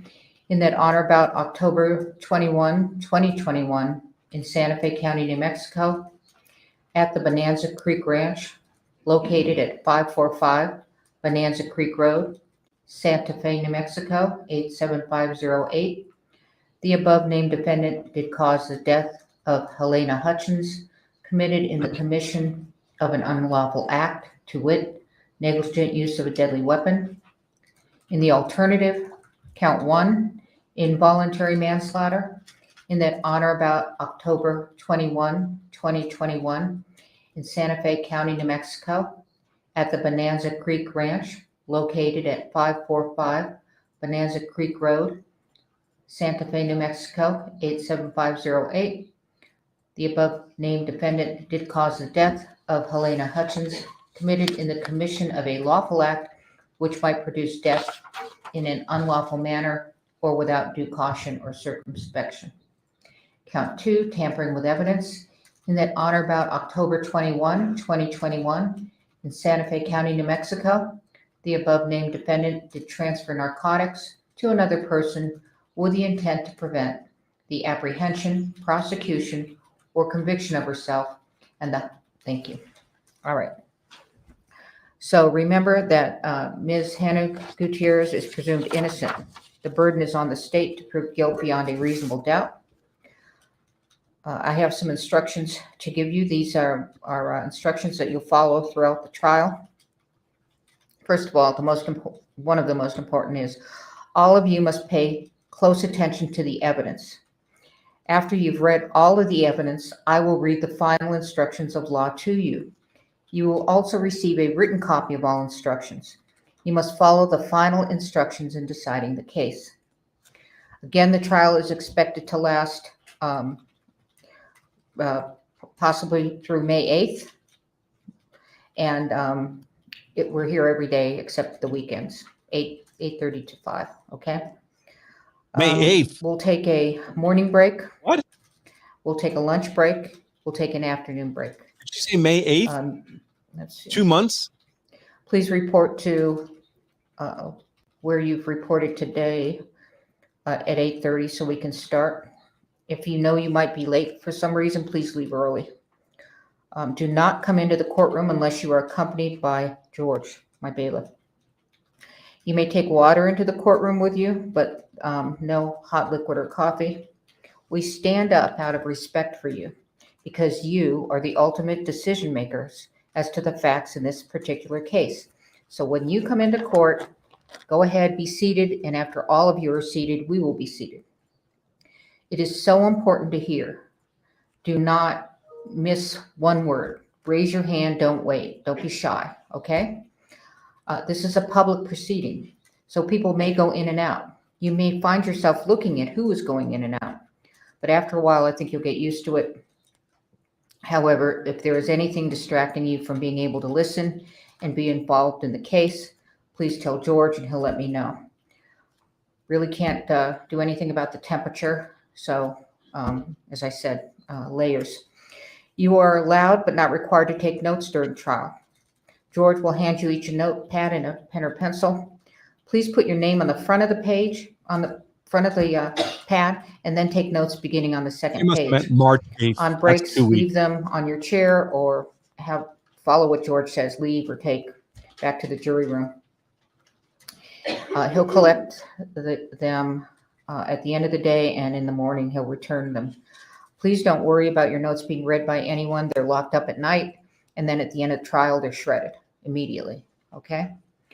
Don't let your notes take the place of your independent memory of the evidence. When taking notes, please don't forget to pay close attention to the witnesses during their Is she testimony, slurring, because it Ms. will help Judge? you assess their appearance, behavior, memory, and whatever else bears on their credibility. If I was a cop and pulled her over for a taillight, Let's go I'd be through the thinking order of maybe we trial need a for field sobriety test. any of you that have not been through a criminal trial. A criminal trial generally begins with the lawyers telling you what they expect the evidence to show. This is called opening statements. These statements made by the lawyers during the course of trial can be of considerable assistance to you in understanding the evidence as it is presented at trial. Statements of the lawyers, however, are not themselves evidence. The evidence will be the testimony of the witnesses, exhibits, and any facts agreed to by the parties. After you have heard all of the evidence, I will then give you final instructions on the law. The lawyers will argue the case, that's called closing argument, and then you will retire to the jury room to arrive at a verdict. It is my duty to decide what evidence you may consider. Your job is to find and determine the facts in this case, which you must do solely upon the evidence received here in court. It is the duty of the lawyer to object to questions, testimony, or exhibits the lawyer believes may not be proper, and you must not hold such objection against the objecting party. I will sustain objections if the question or evidence sought is improper for you to consider. If I sustain an objection to evidence, you must not consider such evidence, nor may you consider any evidence that I have told you to disregard. By itself, a question is not evidence. You must not speculate about what would be the answer to a question that I rule cannot be answered. It is for you to decide whether the witnesses know what they are talking about and whether they are being truthful. You may give the testimony of any witness whatever weight you believe it merits. You may take into account, among other things, the witness's ability and opportunities to observe, memory, manner, or any bias or prejudice that the witness may have, and the reasonableness of the testimony considered in light of all of the evidence in the case. No ruling, gesture, or comment I make during the course of the trial should influence your decision in this case. At times, I may ask questions of witnesses. If I do, such questions do not in any way indicate my opinion about the facts or indicate the weight I feel you should give to the testimony of the witness. Questions by jurors. Ordinarily, the attorneys will develop all pertinent evidence. It is the exception rather than the rule that an individual juror will have an unanswered question after all of the evidence is presented. However, if you feel an important question has not been asked or answered, write it down on a piece of your note paper and give it to George before the witness leaves the stand. I will decide whether or when your question will be asked. Rules of evidence or other considerations apply to questions you submit and may prevent the question from being asked. If the question is not asked, please do not give it any further consideration, do not discuss it with the other jurors, and please do not hold it against either side that you did not get an answer. Conduct of jurors. You must again decide the case solely upon the evidence received in court. You must not consider anything you may have read or heard about the case outside the courtroom. During the trial and your deliberations, you must avoid news accounts of the trial, whether they be on radio, television, the internet, or in a newspaper or other written publication. You must not visit the scene of the incident on your own. You cannot make experiments with reference to this case. You cannot Google anything about this case, do any research about the subject matter of the case. And that would include anything regarding this, pre or current. If an exhibit is, this is very important, until you retire to deliberate the case. And that means after closing argument when you've received all the evidence. You must not discuss this case or the evidence with anyone, even with each other. So as I said yesterday, I'm sorry to harp, but this is so important. What I said yesterday was you cannot, while you're in that jury deliberation room, that is not a time for you to discuss the case while you're sitting around. No, it's, as I said, after all of the evidence, that'll be down the line, March 8th, and we send you off to deliberate. That's when you can discuss the case, when you're in deliberations, okay? Let's see. If an exhibit is admitted in evidence, you should examine it yourself and not talk about it with other jurors until you retire to deliberate. It is important that you keep an open mind and not decide any part of the case until the entire case has been completed and submitted to you. Your special responsibility as jurors demands that throughout this trial, you exercise your judgment impartially and without regard to any sympathy, bias, or prejudice. To minimize the risk of accidentally overhearing something that is not evidence in this case, please continue to wear the jurors' badges while in and around the courthouse. If someone happens to discuss the case in your presence, report that fact to George immediately. Although it is natural to visit with people you meet, please do not talk with any of the attorneys, parties, witnesses, or spectators either in or out of the courtroom. If you meet in the hallways or elevators or elsewhere, there is nothing wrong with saying a good morning or a good afternoon, but your conversation should end there. If the attorneys, parties, and witnesses do not greet you outside of the courtroom or avoid riding in the same elevator with you, they are not being rude. They are just carefully observing this rule. And they definitely wanted me to tell you that so that you don't. You described George as the bailiff. Okay.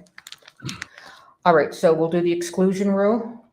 Yes, Your Honor. All right, and we will begin the evidence. Your Honor, Not the evidence. Can we approach just Yes. about the rule of exclusion?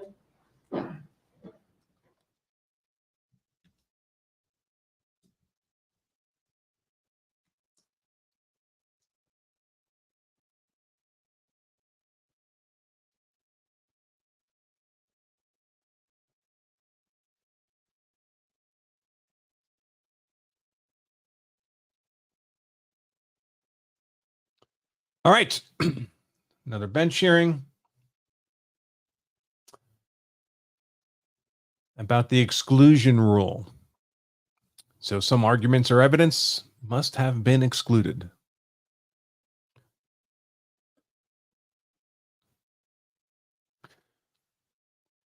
I don't know whether they decided to allow it or not. The one of the things the state wanted to talk about was apparently some years ago, Hannah Gutierrez had a boyfriend who rode her motorcycle. She gave him the keys to her motorcycle.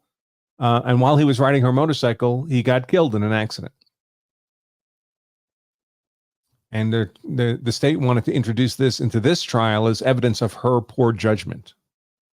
I guess he must have been impaired or something, which is crazy, folks. Motorcycles are dangerous enough. Do not be drinking and riding a motorcycle. That is nuts.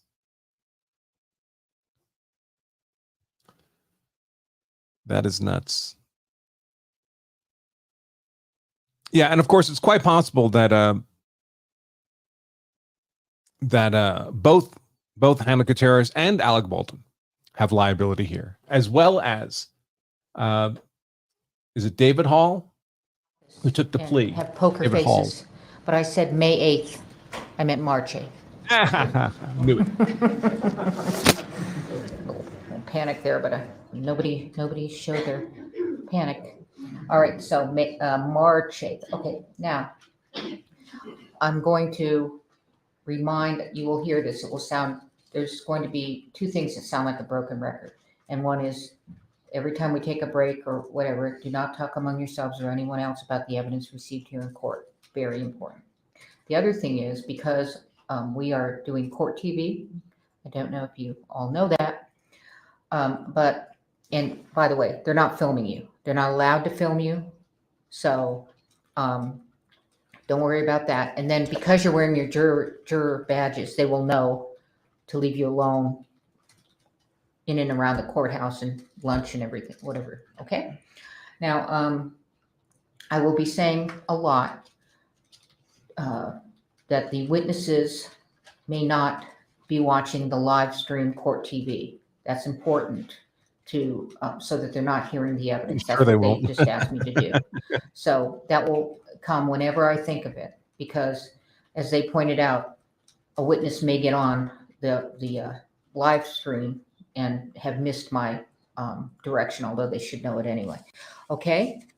All right. So I did say we'll start the evidence, but that's actually wrong. We're going to start with opening statement, which is not evidence. Okay? Thank you.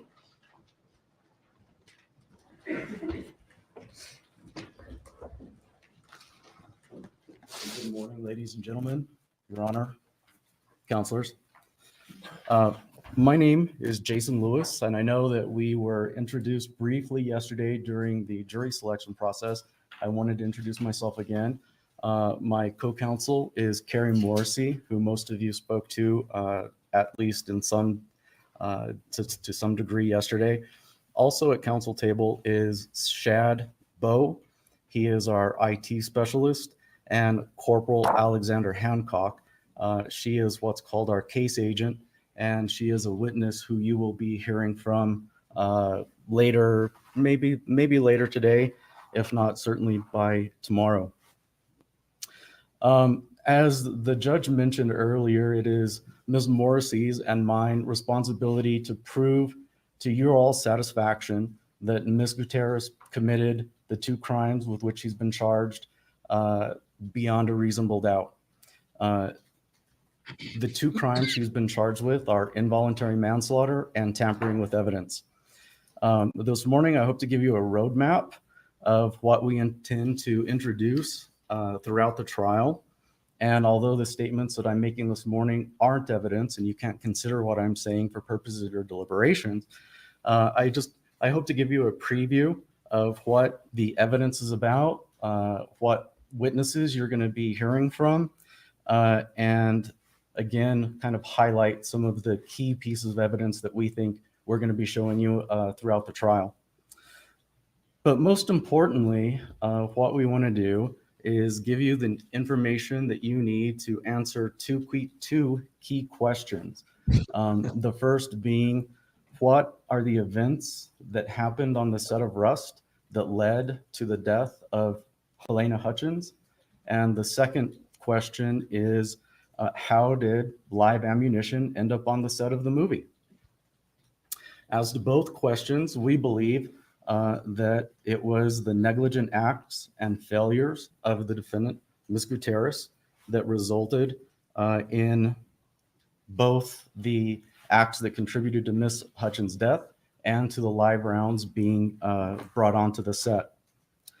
A bit later on, I'm going to explain to you exactly how we believe that happened. Give me just a minute.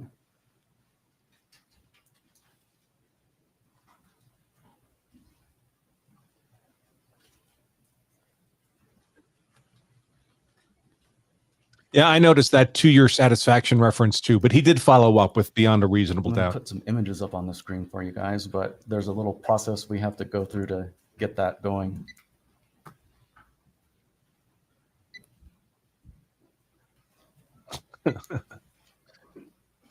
That lady looks crazy back there. What's that stuff in her hair? I don't think I'd get on the same elevator. Thank you. Ladies and gentlemen, this is Halyna Hutchins. This is the victim in the case that we're here to deal with this morning. Ms. Hutchins was born in Ukraine on April 9th, 1979. She was married. Her husband's name is Matthew, and she has one son who was 9 years old at the time of her death. Hey, Dave's in the chat. Dave, if you want to on a Russian military if you want to base join me, I'll send you a link. located in the Arctic. She took an early and keen interest in film and journalism. She studied both economics and journalism at the Kiev National University, where she received a degree in international journalism. Ms. Hutchins met her husband, Matthew, when she was working in the United States in Los Angeles, California. They hit it off so well that they eventually I DM'd got you a married. link in Twitter. And when Ms. Hutchins moved and immigrated into the United States, She Says he continued can't. He's her got a hearing education, coming and up. she eventually earned a master's degree in 2015 from the American Film Institute Conservatory.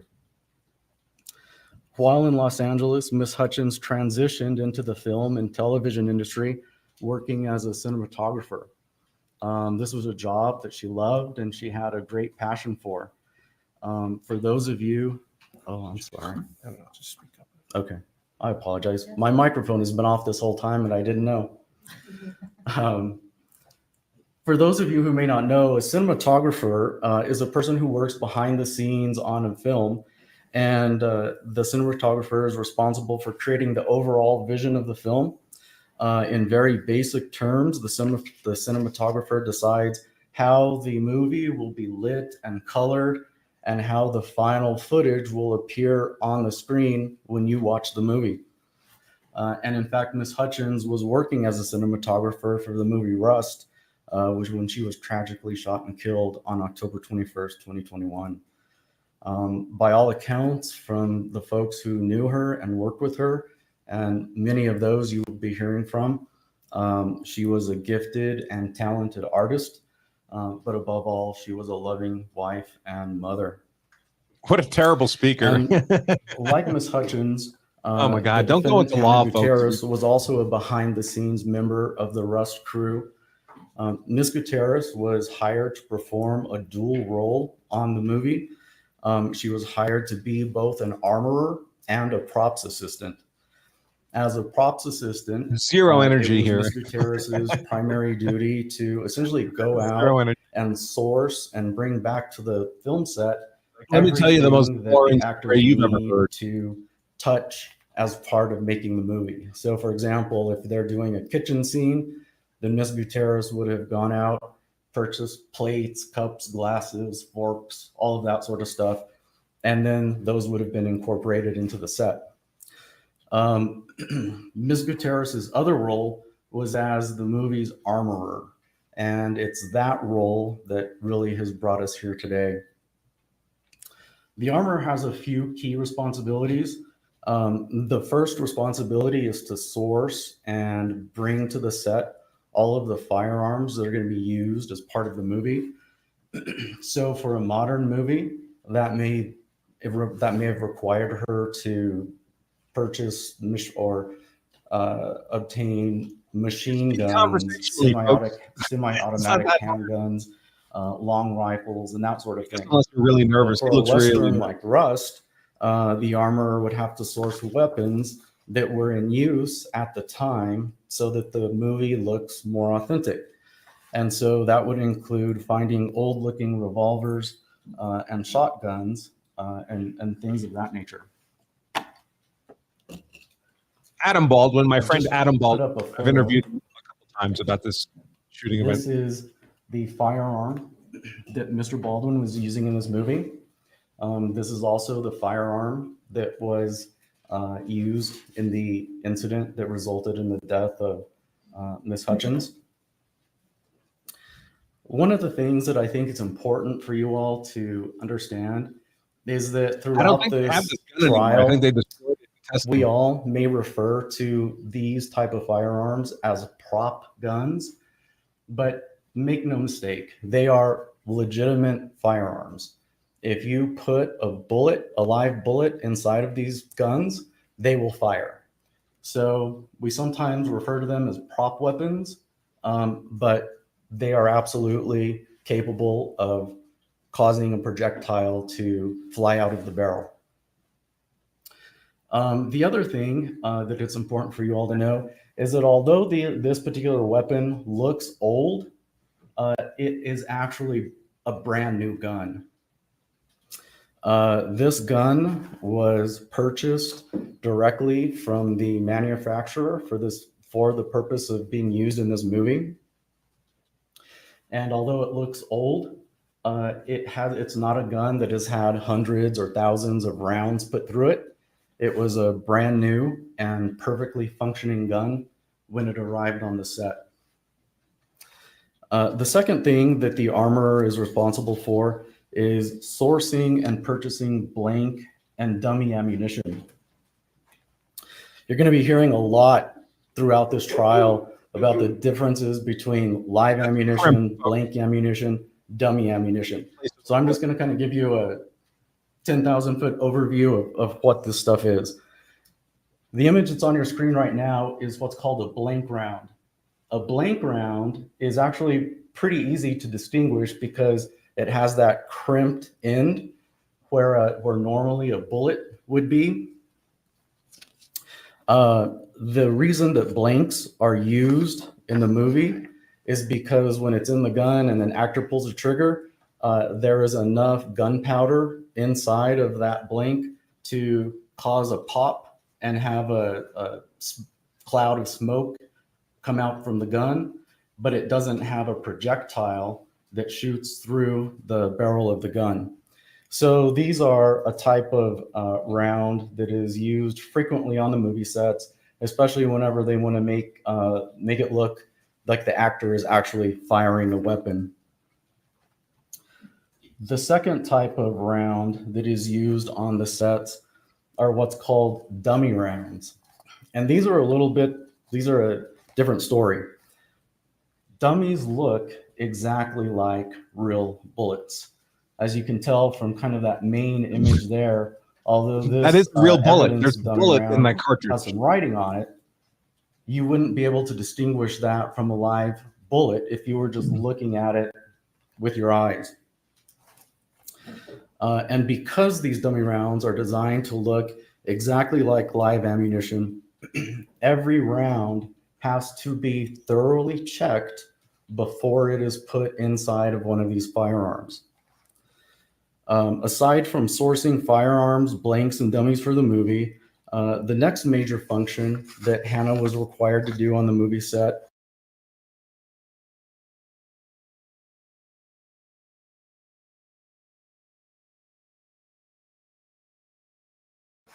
is that she was required to check every single one of these rounds to make sure that it's the appropriate blank or dummy and not live ammunition before it gets inserted into the gun. Well, of course. So I rebooted my soundboard because people were telling me my audio was phasing in or out. When I do that, it automatically mutes me. I forgot to unmute when I came back on. But let me know if I fixed whatever the sound problem was. Gun.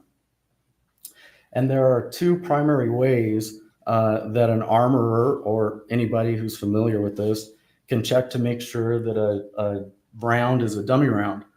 The first thing they can do is shake it. And if you'll see in that on the lower right-hand side, I've got a photograph for you there of a plastic container that's got 3 BBs in it. Those BBs are inside of that dummy round so that whenever you shake it, you can audibly hear that it's making a noise. And that way you know it's a dummy round. Sometimes they have a little spring in there rather than these bullets, but they always have some sort of noise maker in there. Oh my God. The terminology is the going to other kill way me. to distinguish a dummy from a real live bullet is in that top right photograph, and you'll see that that cartridge has a hole drilled into the side of the I was up casing. late with the judge. That's the second way that you can distinguish a dummy round from He's a live tired, round. and she's a disheveled mess. And then we have, not to overcomplicate things, but I think it's important that you know this, we also have some dummy rounds that are missing what's called the primer.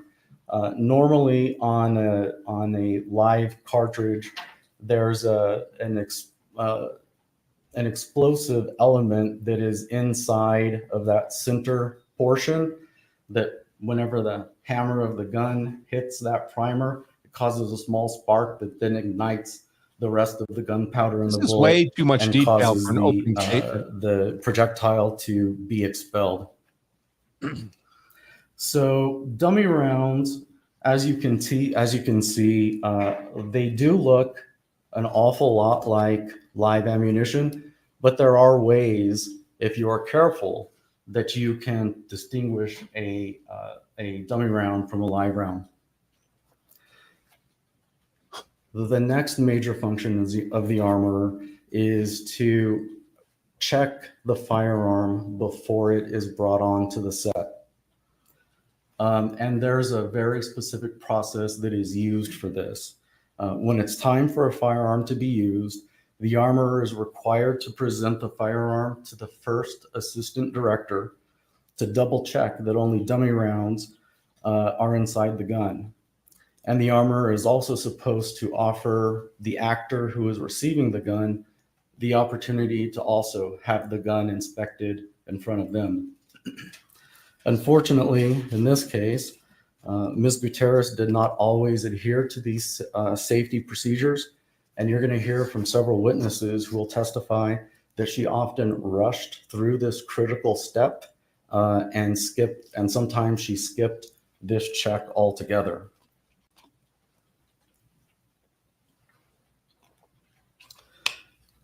So let's turn to what happened on October 21st, 2021. The cast and crew of the Rust film were out at the Bonanza Creek Ranch, which is a ranch located just outside the city limits of Santa Fe. It's several thousand acres large, and it has an Nice. Old West style town that's built there, and often movies are filmed there. And I've got an example photo here just to kind of give you an idea of what the set looks like. It's nothing particularly fancy. It's just an Old West looking town. Part of the set, and this is located a little bit a ways from the town itself, is this church. And it was at this church that the incident resulting in Miss Hutchins' death occurred. The evidence is going to show that on October 21st, it was a fairly chaotic day on the set of the movie. The evening before, a group of camera operators who had some concerns about various safety issues on set sent an email to the production team indicating that they were going to be quitting. And so the next day, in response to this notice, the producers decided to push ahead with filming anyway, and they decided to use less camera equipment than what was normally used, and they tried to just improvise and make do with what they had. Filming on the morning of the 21st was largely uneventful. The cast and crew filmed several scenes without any particular incidents occurring. Leading up to the lunch hour, a small group of cast and crew were inside the church working on getting some close-up shots of Alec Baldwin sitting on a church pew and manipulating his revolver. That scene was completed just before lunch, and so they called for a lunch break. And let me back up just a little bit. Before the lunch break was called, I want you all to see what was going on. This is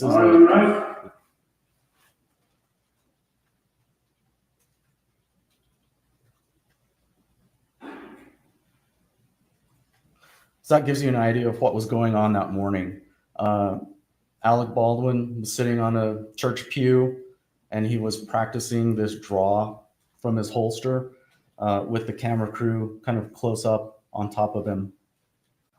So they completed that scene, and they called for the lunch hour to occur. So during the lunch hour, Ms. Gutierrez took the gun from Mr. Baldwin, and she took it back to the safe, the gun safe that was loaded on a prop cart. Once lunch was over, the production decided that they wanted to continue working inside of the church. But at this point, they weren't actually filming anything like they were in this video that I just showed you. And instead, they were doing what's called a blocking. And that is, in film terms, what you do before you even get to a rehearsal. So it's like a very rough rehearsal where the lighting director, the camera operator, and all of the folks are trying to get things situated so that they can then move into a rehearsal. Whenever a blocking is going on, because they aren't filming, there's really no need for the actor to have a live firearm in their hands, or even for the live firearm to be on set. You're going to hear from several witnesses, or from one witness in particular, who's going to testify that for purposes of blocking, Mr. Baldwin could have been using a stick, a rubber gun, anything that would essentially allow him to mimic a gun. It didn't have to be a live firearm. On that day, though, the defendant was asked to provide Mr. Baldwin with a live firearm for the blocking, and she did, and that was within her discretion to do so. Her bosses told her You're what going to to hear do. that on the day of the shooting, Ms. Gutierrez loaded the gun in the morning with 5 rounds.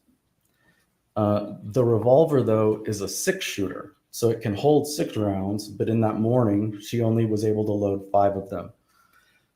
After the lunch break was over, Ms. Gutierrez retrieved the gun from the safe, and she cleaned that 6th hole and was able to put a 6th round into the 6th slot. Ms. Gutierrez then took the firearm to the church and handed the gun over to the first assistant director, whose name is Dave Halls. Ms. Gutierrez and Mr. Halls then did a sloppy and incomplete safety check of the gun, where the dummy rounds were not removed from the gun and rattled or checked to see if they had a hole drilled in it. Instead, she just kind of cracked open the gun and partially spun Cracked open the gun. cylinder The loading gate. to show Mr. Halls a few of the rounds, but they were not removed from the gun and they weren't all checked.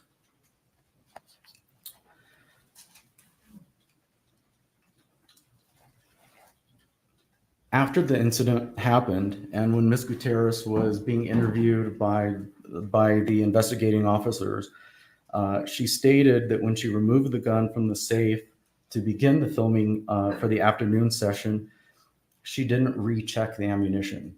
So when she pulled the gun out and put the 6th bullet in, she didn't independently check the rounds at that time either. Our witnesses are going to testify that when the defendant pulled the gun out of the safe after lunch, what she should have done was open the gun and independently herself checked each and every round. Then, when she took it to the church and handed it to Mr. Halls, she should have done a second complete ammo check with Mr. Halls, because this double redundancy is what helps prevent the kind of incidents that occurred to Ms. Hutchins from happening. This means she should have opened the gun, removed each cartridge, confirmed that they were dummy rounds by individually shaking them, rattling them, or seeing the bored hole. And because these dummy rounds are so similar to live rounds, her decision to just crack it open and spin the cylinder a little bit to look at the head stamps wasn't enough. She needed to do a much more complete check. So having failed to do that check herself, she then handed the firearm to Mr. Halls anyway. She exited the church, and then Mr. Halls handed the firearm to Mr. Baldwin. As the blocking session was underway, Ms. Hutchins and several of her crewmates were busily working, looking through and adjusting cameras, and Mr. Baldwin was sitting on that church pew practicing how he would hold the gun for the upcoming filming session. As Mr. Baldwin was manipulating the firearm, he caused it to discharge, and that unfortunately sent a projectile flying directly at Miss Hutchins. The projectile shot completely through Miss Hutchins and then struck the film's director, Joel Souza, in the shoulder.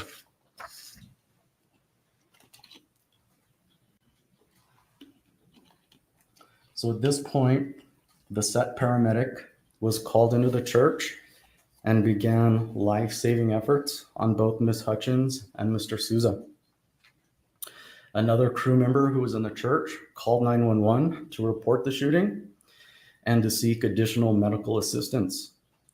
But because of the ranch's remote location, it took some time before additional medical personnel arrived. And this additional support also included a life flight helicopter for Ms. Hutchins. A team of medical personnel worked to stabilize her, and they placed her on the life flight to UNMH. But sadly, the personnel at UNMH were unable to overcome the injuries that she sustained, and she was pronounced deceased at UNMH. We will show you, ladies and gentlemen, but that by failing to make those vital safety checks, the defendant acted negligently and without due caution, and that the decisions she made that day ultimately contributed to Ms. Hutchins' death. So that's what happened on the 21st. But now I want to talk to you a little bit about what happened leading up to the 21st. There are some other ways that Ms. Gutierrez was negligent on the set. We intend to call several witnesses to give testimony that she regularly failed to properly carry out her duties as an armorer. These witnesses are going to describe the defendant's conduct as unprofessional and sloppy. You will hear testimony that she routinely left guns and ammunition lying around the set unattended, and that her gun safe and ammo cart were constantly disorganized. The second question that we want to answer for you is where these live bullets came from. The prospect of live ammunition landing up on a film set is incomprehensible. It's something that should never happen. It's a hard and fast industry rule that live ammunition should be miles away from a film set at all times because of the risk that it poses for being confused with the dummy rounds that are used on the set.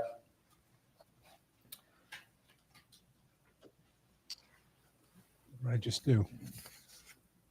I'm showing you a picture now of a box of ammunition that Miss Gutierrez says she was pulling cartridges from and loading into Mr. Baldwin's firearm on the day the fatal shooting occurred. If you can see the arrow that I'm kind of wiggling around here, this is the box of ammunition that she was pulling from. This is a box of dummies. This second box here is a box of blanks. So these are the kind of rounds that will pop and create smoke.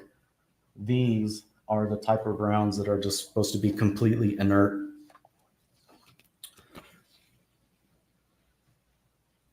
When the officers arrived on the set after the shooting, this cart is where those two boxes of ammunition were first found. When the officer who was in charge of this prop cart uncovered that the boxes on there were the ones that were being used for that day's filming, he then placed them into his police unit, and that's what you saw in those previous slides.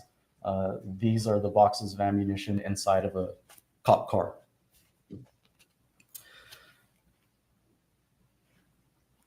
Eventually, the box of dummies was taken back to the Santa Fe Sheriff's Office, where it was inventoried and photographed by a crime scene technician whose name is Marissa Popple, and she's going to be a witness in this case.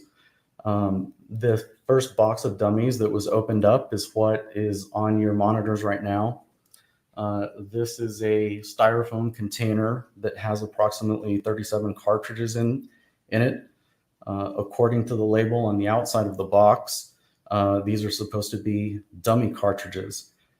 And I don't know if you've noticed yet, but there is one of these cartridges that doesn't look like the others. It's that one with the red square. You can see that it has a silver primer, whereas all of the other ones have brass primers. the cartridge in that red box is a live bullet. So this was another live bullet that was found on the set, not just the one that was in Mr. Baldwin's firearm.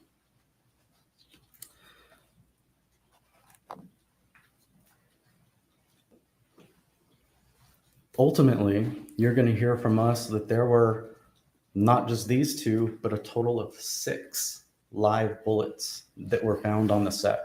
6. You're also going to hear that all 6 of those live rounds have the same, have common characteristics of having this silver or nickel covered primer, a shiny brass casing, and what's called a Starline brass head stamp. I don't know if you can tell in your monitors or not, but this impression that is on each of these cartridges, it looks like a star and then a line and a star. That indicates that it's a Starline brass manufacturer. Starline is a casing. manufacturer of firearm brass. So we knew from the evidence gathered on October 21st, and when we had these rounds examined by the FBI, we discovered that there were actually those 6 live rounds on set. And so our next step was to determine whether there was any way, if we could tell when those live rounds ended up on the set. So we began to comb through all of the photos and videos that had been recorded on the set from the very first day the filming began. And we started to notice something. We were able to identify several points in time where the cartridges with a silver primer and a shiny brass cartridge ended up being spotted inside of the gun belts and bandoliers that the cast members were wearing on the set. In fact, we found a photograph where there was one occasion where a live round was sitting right on Miss Gutierrez's lap, and she failed to identify it. What you're looking at now is a photograph of Miss Gutierrez, and on her lap in the lower right-hand corner, you can see that styrofoam casing holder. I'm going to show you a call out that's been enhanced a little bit. And you can see, I hope you can see on your monitors, that these bullets here kind of on the top right appear to have a brass casing, but at least these other 2 bullets, most definitely this cartridge that's in the blue circle, you can see that there is a silver primer on that cartridge. And we believe that was a live bullet sitting on her lap, and she failed to identify it.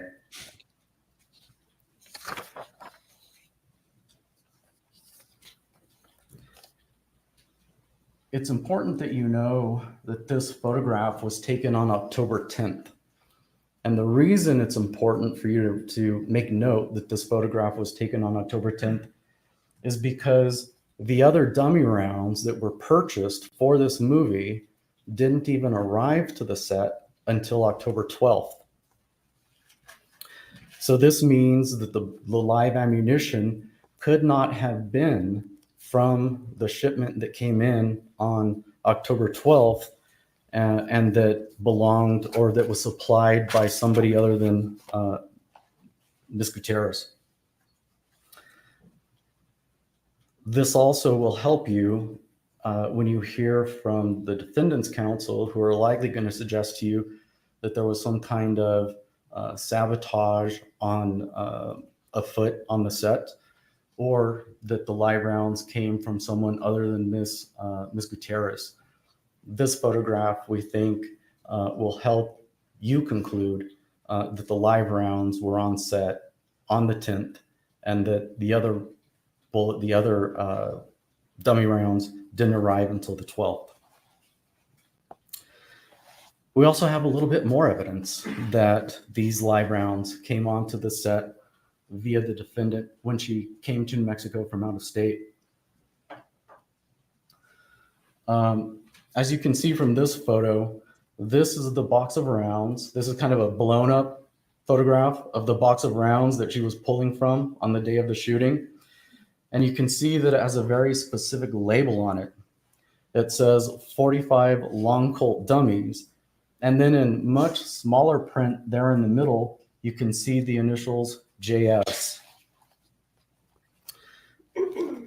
So on November 9th,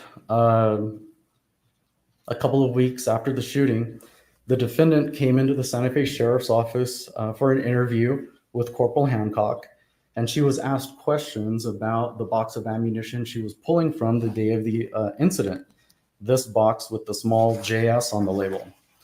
The defendant told Corporal Hancock that she thought this box was kind of peculiar and she wasn't certain where it came from, but she said that she didn't believe it was one of the boxes that was originally brought on set. But then the defendant offered to Corporal Hancock that the day prior to the interview, she had asked her father back home to text her a photograph of the box of 45 long Colt dummies that they had at his home. And she texted him, and he texted her this photo in response. It's identical. It's the same box. The box of dummies she was pulling from on the 21st is identical to the box of dummies that her father had at home. So we believe this is more evidence that this box of dummies with the live round in it came from the defendant. We're also going to show you how these live rounds slowly spread their way throughout the set, eventually landing in several of the actors' costumes and firearms on October 13th, 15th, 17th, and of course on the 21st. In the image on your screen now, you can see in the large photograph, that's the bandolier that Mr. Baldwin was wearing on the 21st. There is a live round inside of that bandolier. The black belt that's in the lower right-hand corner is a belt that was worn by another cast member. There's a live round in that belt too. The evidence you're going to hear throughout this trial is that the defendant was unprofessional and that she failed to do the essential safety functions of her job, and that these failures resulted in live ammunition being spread throughout this entire set. Once the live ammunition was on the set, she failed to detect it because she didn't follow those essential safety protocols that required her to inspect every round before they were placed into the gun. The evidence will show that the defendant treated the safety protocols as if they were optional, rather than if people's lives counted on her doing her job correctly. We will show you that as a direct result of her failures, Ms. Gutierrez caused Ms. Hutchins' death. The last, or I should say the second crime that Ms. Gutierrez has been charged with is tampering with evidence. The evidence with regard to this charge is a lot simpler. You're going to hear testimony that on the day that Ms. Hutchins was killed, and after the defendant left her interview at the sheriff's office, she went back to her hotel. Knowing that the defendant had probably been through a lot that day, one of her crewmates went to her room to check on her to see how she was doing. And after they were done visiting, the crew member got up to leave, and as she was walking out of the room, the defendant handed her something and asked her to hang on to it for her. At first, this crew member didn't really realize what she had been handed, so she walked out of the room, started down the hallway, and when she looked into her hand, she realized she had been handed a baggie of suspected cocaine from the defendant. She will testify that she was surprised that the defendant, who was somebody she hardly knew, would hand her a bag of suspected cocaine to hang on to for her. The crew member is going to testify that she disposed of the cocaine. She didn't want to be caught with it, so she just threw it away. And you're going to hear that the defendant over the next several weeks texted this crew member several times asking her to return her stuff, which the crew member is going to testify is in reference to the baggie of cocaine. I know I've gone through a lot of information with you guys, and I hope you're not too overwhelmed. But that's where we're going to spend the next couple They of all weeks applied to with be in a you, movie going with Alec over Baldwin. all of this The evidence jury. in a lot more detail. You're going to hear from a multitude of law enforcement officers. You're going to hear from firearms experts. You're going to hear from 4 FBI analysts covering the topics of fingerprints, DNA, explosives comparisons, and firearms testing. You're going to hear from an image enhancement expert. And most importantly, you're going to hear from witnesses who worked with Ms. Gutierrez every day on the movie set, including the film's director and several of the crew members who were inside the church on the day of this horrific incident. We're confident that after you hear from these witnesses and after you have an opportunity to look at the evidence for yourself in greater detail, you will agree with us that the defendant's actions were not only negligent on October 21st, but on many days leading up to the 21st. We hope that after you review this information, you will find her guilty of involuntary manslaughter. And after reviewing and hearing from the witness concerning the tampering charge, we believe that you will also convict her on the tampering with evidence charge as well. I'm about done, but I do want to leave you with one final statement. And this is a statement that Ms. Gutierrez made when she was being interviewed on the day of the shooting. She says at the end, I don't know. I wish I would have checked it more. And so do we. Thank you. Thank you, Mr. Lewis. Before we take yours, I think we'll take a bathroom break, okay? So please don't talk among yourselves or anyone else about the evidence received here in court. So go ahead, George, stand. All rise.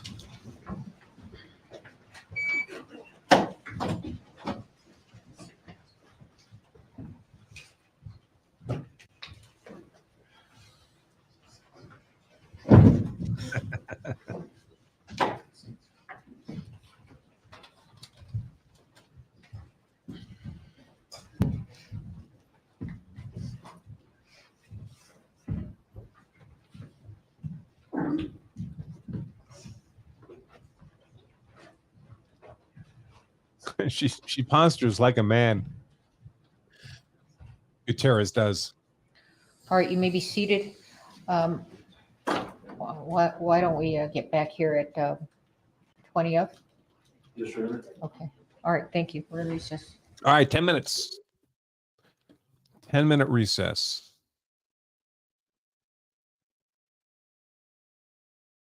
Well, all of that sounds pretty bad for Hannah Gutierrez. Of course, when you only hear one side of an argument, it always sounds compelling. We'll hear from the defense in about 10 minutes from now. So in fairness to all of your time, in about 20 minutes, 25 minutes, about 5 minutes before the top of the hour, I have to take a client call. So we've had a Law Self-Defense Platinum member involved in a use of force event and been charged with a couple of felonies. And we have a discovery call happening today, right at the top of the hour. So that is 1 o'clock Eastern time. And so I have to be on that call. So what I'm going to do at that point is stop the stream, end it. I'll take the call. I'll pause my view of the trial proceedings. And then probably 30 minutes after the top of the hour, 1:30 about, I'll I'll start up a second stream, send out an email notification, and all that. By the way, I'm mostly just looking at the chat on the Law Self-Defense member dashboard. I'm not really looking at the YouTube chat or Rumble or Twitter. So if you're interested in having your comments addressed, your questions answered, the best way to do that, pretty much the only way, is to be a Law Self-Defense member. Enjoy these streams on the Law Self-Defense member dashboard on our website. And it's dirt cheap. You can become a Law Self-Defense member for a 2-week trial membership for just 99 cents. That'll get you through this whole trial. And after the 2-week trial, it's still dirt cheap. It's only about 30 cents a day, less than $10 a month to be a Law Self-Defense member, but at least try it for 99 cents. 2-week trial membership at lawofselfdefense.com/trial. Let's see. So looking at the member chat here, Zakuza says the prosecutor could have cut 22 minutes out of that. First of all, he presents very poorly. I mean, he just puts you to sleep. It's just his manner of speaking. Second of all, way too detailed. Way too detailed. All that detail is going to come in during the trial. There's no reason to go to that level of detail here. And it just makes it sound even more tiresome than it already was. Ken says, remember those photos of the defendant I sent you? Look like a druggie to me. Well, this is part of the tampering charge. The cocaine allegation. I believe they have witnesses they'll present of drug use, regular drug use by this defendant, by others on the set, which would allow for an inference that this white powder in the bag wasn't flour or confectionery sugar, right? Of course, the state never had the bag. They've never tested the powder. So there's no way to know for certain what it was. It's just a white powdery substance. But you can look at other circumstantial evidence. And if there was evidence of drug use on the set, especially cocaine use, the jury would be free to conclude that this bag of powder was cocaine. And to the extent that the contemporaneous images of Gutierrez with the purple hair and all that, not all cleaned up like she is in court today, could also be circumstantial evidence considered by the jury in deciding that they believe beyond a reasonable doubt this was cocaine that she was disposing of. But the biggest benefit for the defense on that issue is that there was no testing. So there's no definitive evidence of what that white powder was. Yeah, if she lost another 25 pounds, Hannah Gutierrez would look pretty cute in court.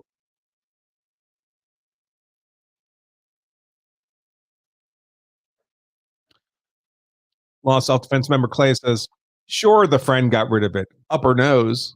No, man, I flushed your stash. Yeah, that would be pretty suspicious. Especially since I have seen evidence that the crew member in question had in her past been familiar at least with crack cocaine. So would you really just throw coke away? I don't know, maybe. The first assistant director took a plea deal. That's why he's not charged. That was Halls, David Halls. Let's see. First assistant director. This is the guy who handed the gun to. The gun was handed from the defendant Gutierrez to David Halls, the first assistant director, who took it into the church and handed it to Baldwin. Apparently, none of those people bothered to check to see if there was live ammo in the gun. And then Baldwin pointed the gun at Halyna Hutchins and killed her with it. David Halls took a plea deal, negligent use of a deadly weapon, sentenced to 6 months unsupervised probation. So I'm quite sure he will be testifying. Let's make sure I have this ready to go from when the court comes back in. Yeah, and that was very late. So there were 3 different informations filed in this case. The informations being the criminal charges. The first information only had the manslaughter, and then a few months later, how much later was it? So the first information was January 31st of last year. And then on June 8th, so 6 months later, roughly 5 months later, the state filed a second criminal information. And that also was just the manslaughter charges. And then about 2 weeks after that, they filed a third criminal information, which included the manslaughter charges and also the tampering with evidence charge. I'll have to look and see what the punishment is for the tampering. So the punishment, the maximum sentence for the manslaughter is only 18 months in New Mexico, which is really shockingly low. And New Mexico does have a gun sentencing enhancement that would apply to this event if it were to occur today. But that gun sentencing enhancement took effect after this shooting on October 21st, 2021. So they initially did charge Alec Baldwin with that enhancement, stupidly. And then it was pointed out by Baldwin's, I'm sure, excellent defense counsel that the law wasn't in effect at the time. So it can't be applied against their client.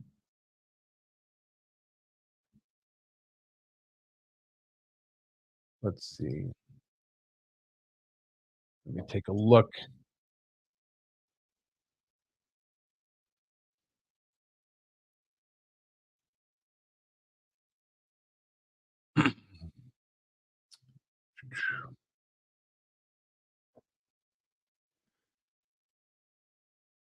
So the tampering charge.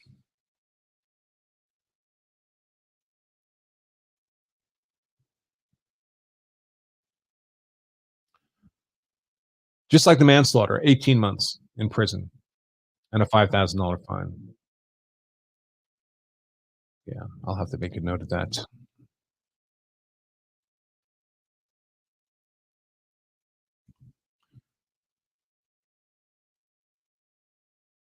It looks like the sentence varies depending on the underlying crime that's trying to be avoided. But for a fourth-degree felony, which is what we're looking at here, it would be 18 months. So basically, you get the same sentence as for the crime by the tampering.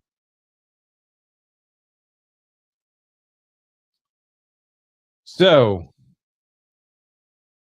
very, very inarticulate state opening. It's too bad. Much too much detail for an opening statement and presented in the most boring way possible.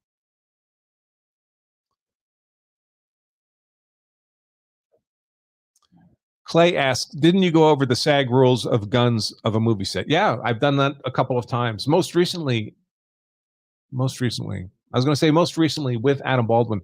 With my friend Adam Baldwin, the actor Adam, not Alec Baldwin. I've never met Alec Baldwin, the shooter here, but Adam Baldwin is a good friend of mine, of course, from Firefly, from Independence Day, from Chuck, the TV show Chuck, The Last Ship, another TV show. Really great guy. But if you go to lawofselfdefense.com/Baldwin, you can see I had Adam on the show. At least I think we did it twice. Yeah, right. Once back in November of 2022. And then more recently, we did another one.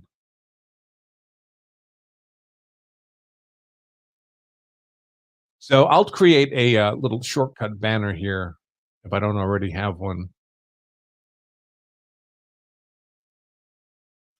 Let me take a look. Here it is. If you go to lawofselfdefense.com/Baldwin, we have an aggregation page there of all our coverage. And the court should be coming back in right now from this 10-minute bathroom/cigarette break.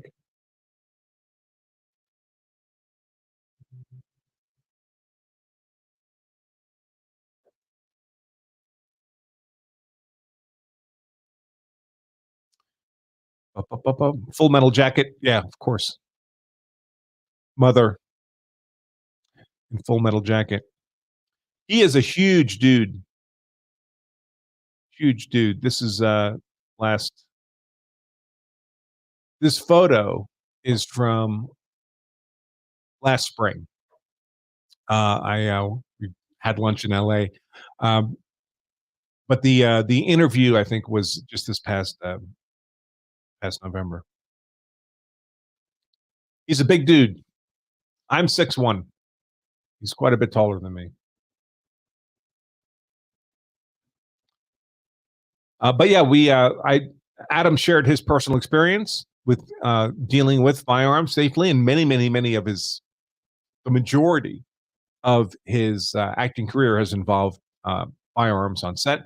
And he was kind enough to send me the SAG safety rules for the movie industry, SAG-AFTRA, and they're very detailed about what actors are allowed to do and not do. That safety is everyone's responsibility, including the actor. The actor holding the gun is not excluded, and that the actor should never point a gun at anybody.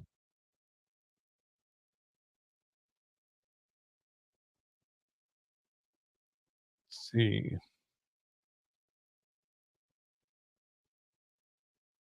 Okay. Well, I don't know. Now I'm thinking I should end this stream here because we're getting pretty close to when I need to start, and then I won't be interrupting it in the middle of the fence opening. I think I'm going to do that, folks. So this will wrap up part 1 of day 1 of today's show. And as soon as I'm done with this evidence call for our client on this use of force felony case, probably take about until 1:30 or so. I'll set up a part 2 live stream, and I'll continue coverage of the defense opening and the trial as witnesses come in. And that might help us get past that first witness too, because they're not going to televise the first witness anyway. The judge informed us. So I'll do that. I'm going to pause my stream here. Pause. I'm going to take that off. And I'll remind all of you, so in about a little under 2 hours, I should be back. No, a little under 1 hour. 1 hour from now, I should be back. And then we'll catch up on the streaming of the Gutierrez manslaughter and tampering with evidence trial. So with that said, I will see you all in just about a little less than an hour. See you then.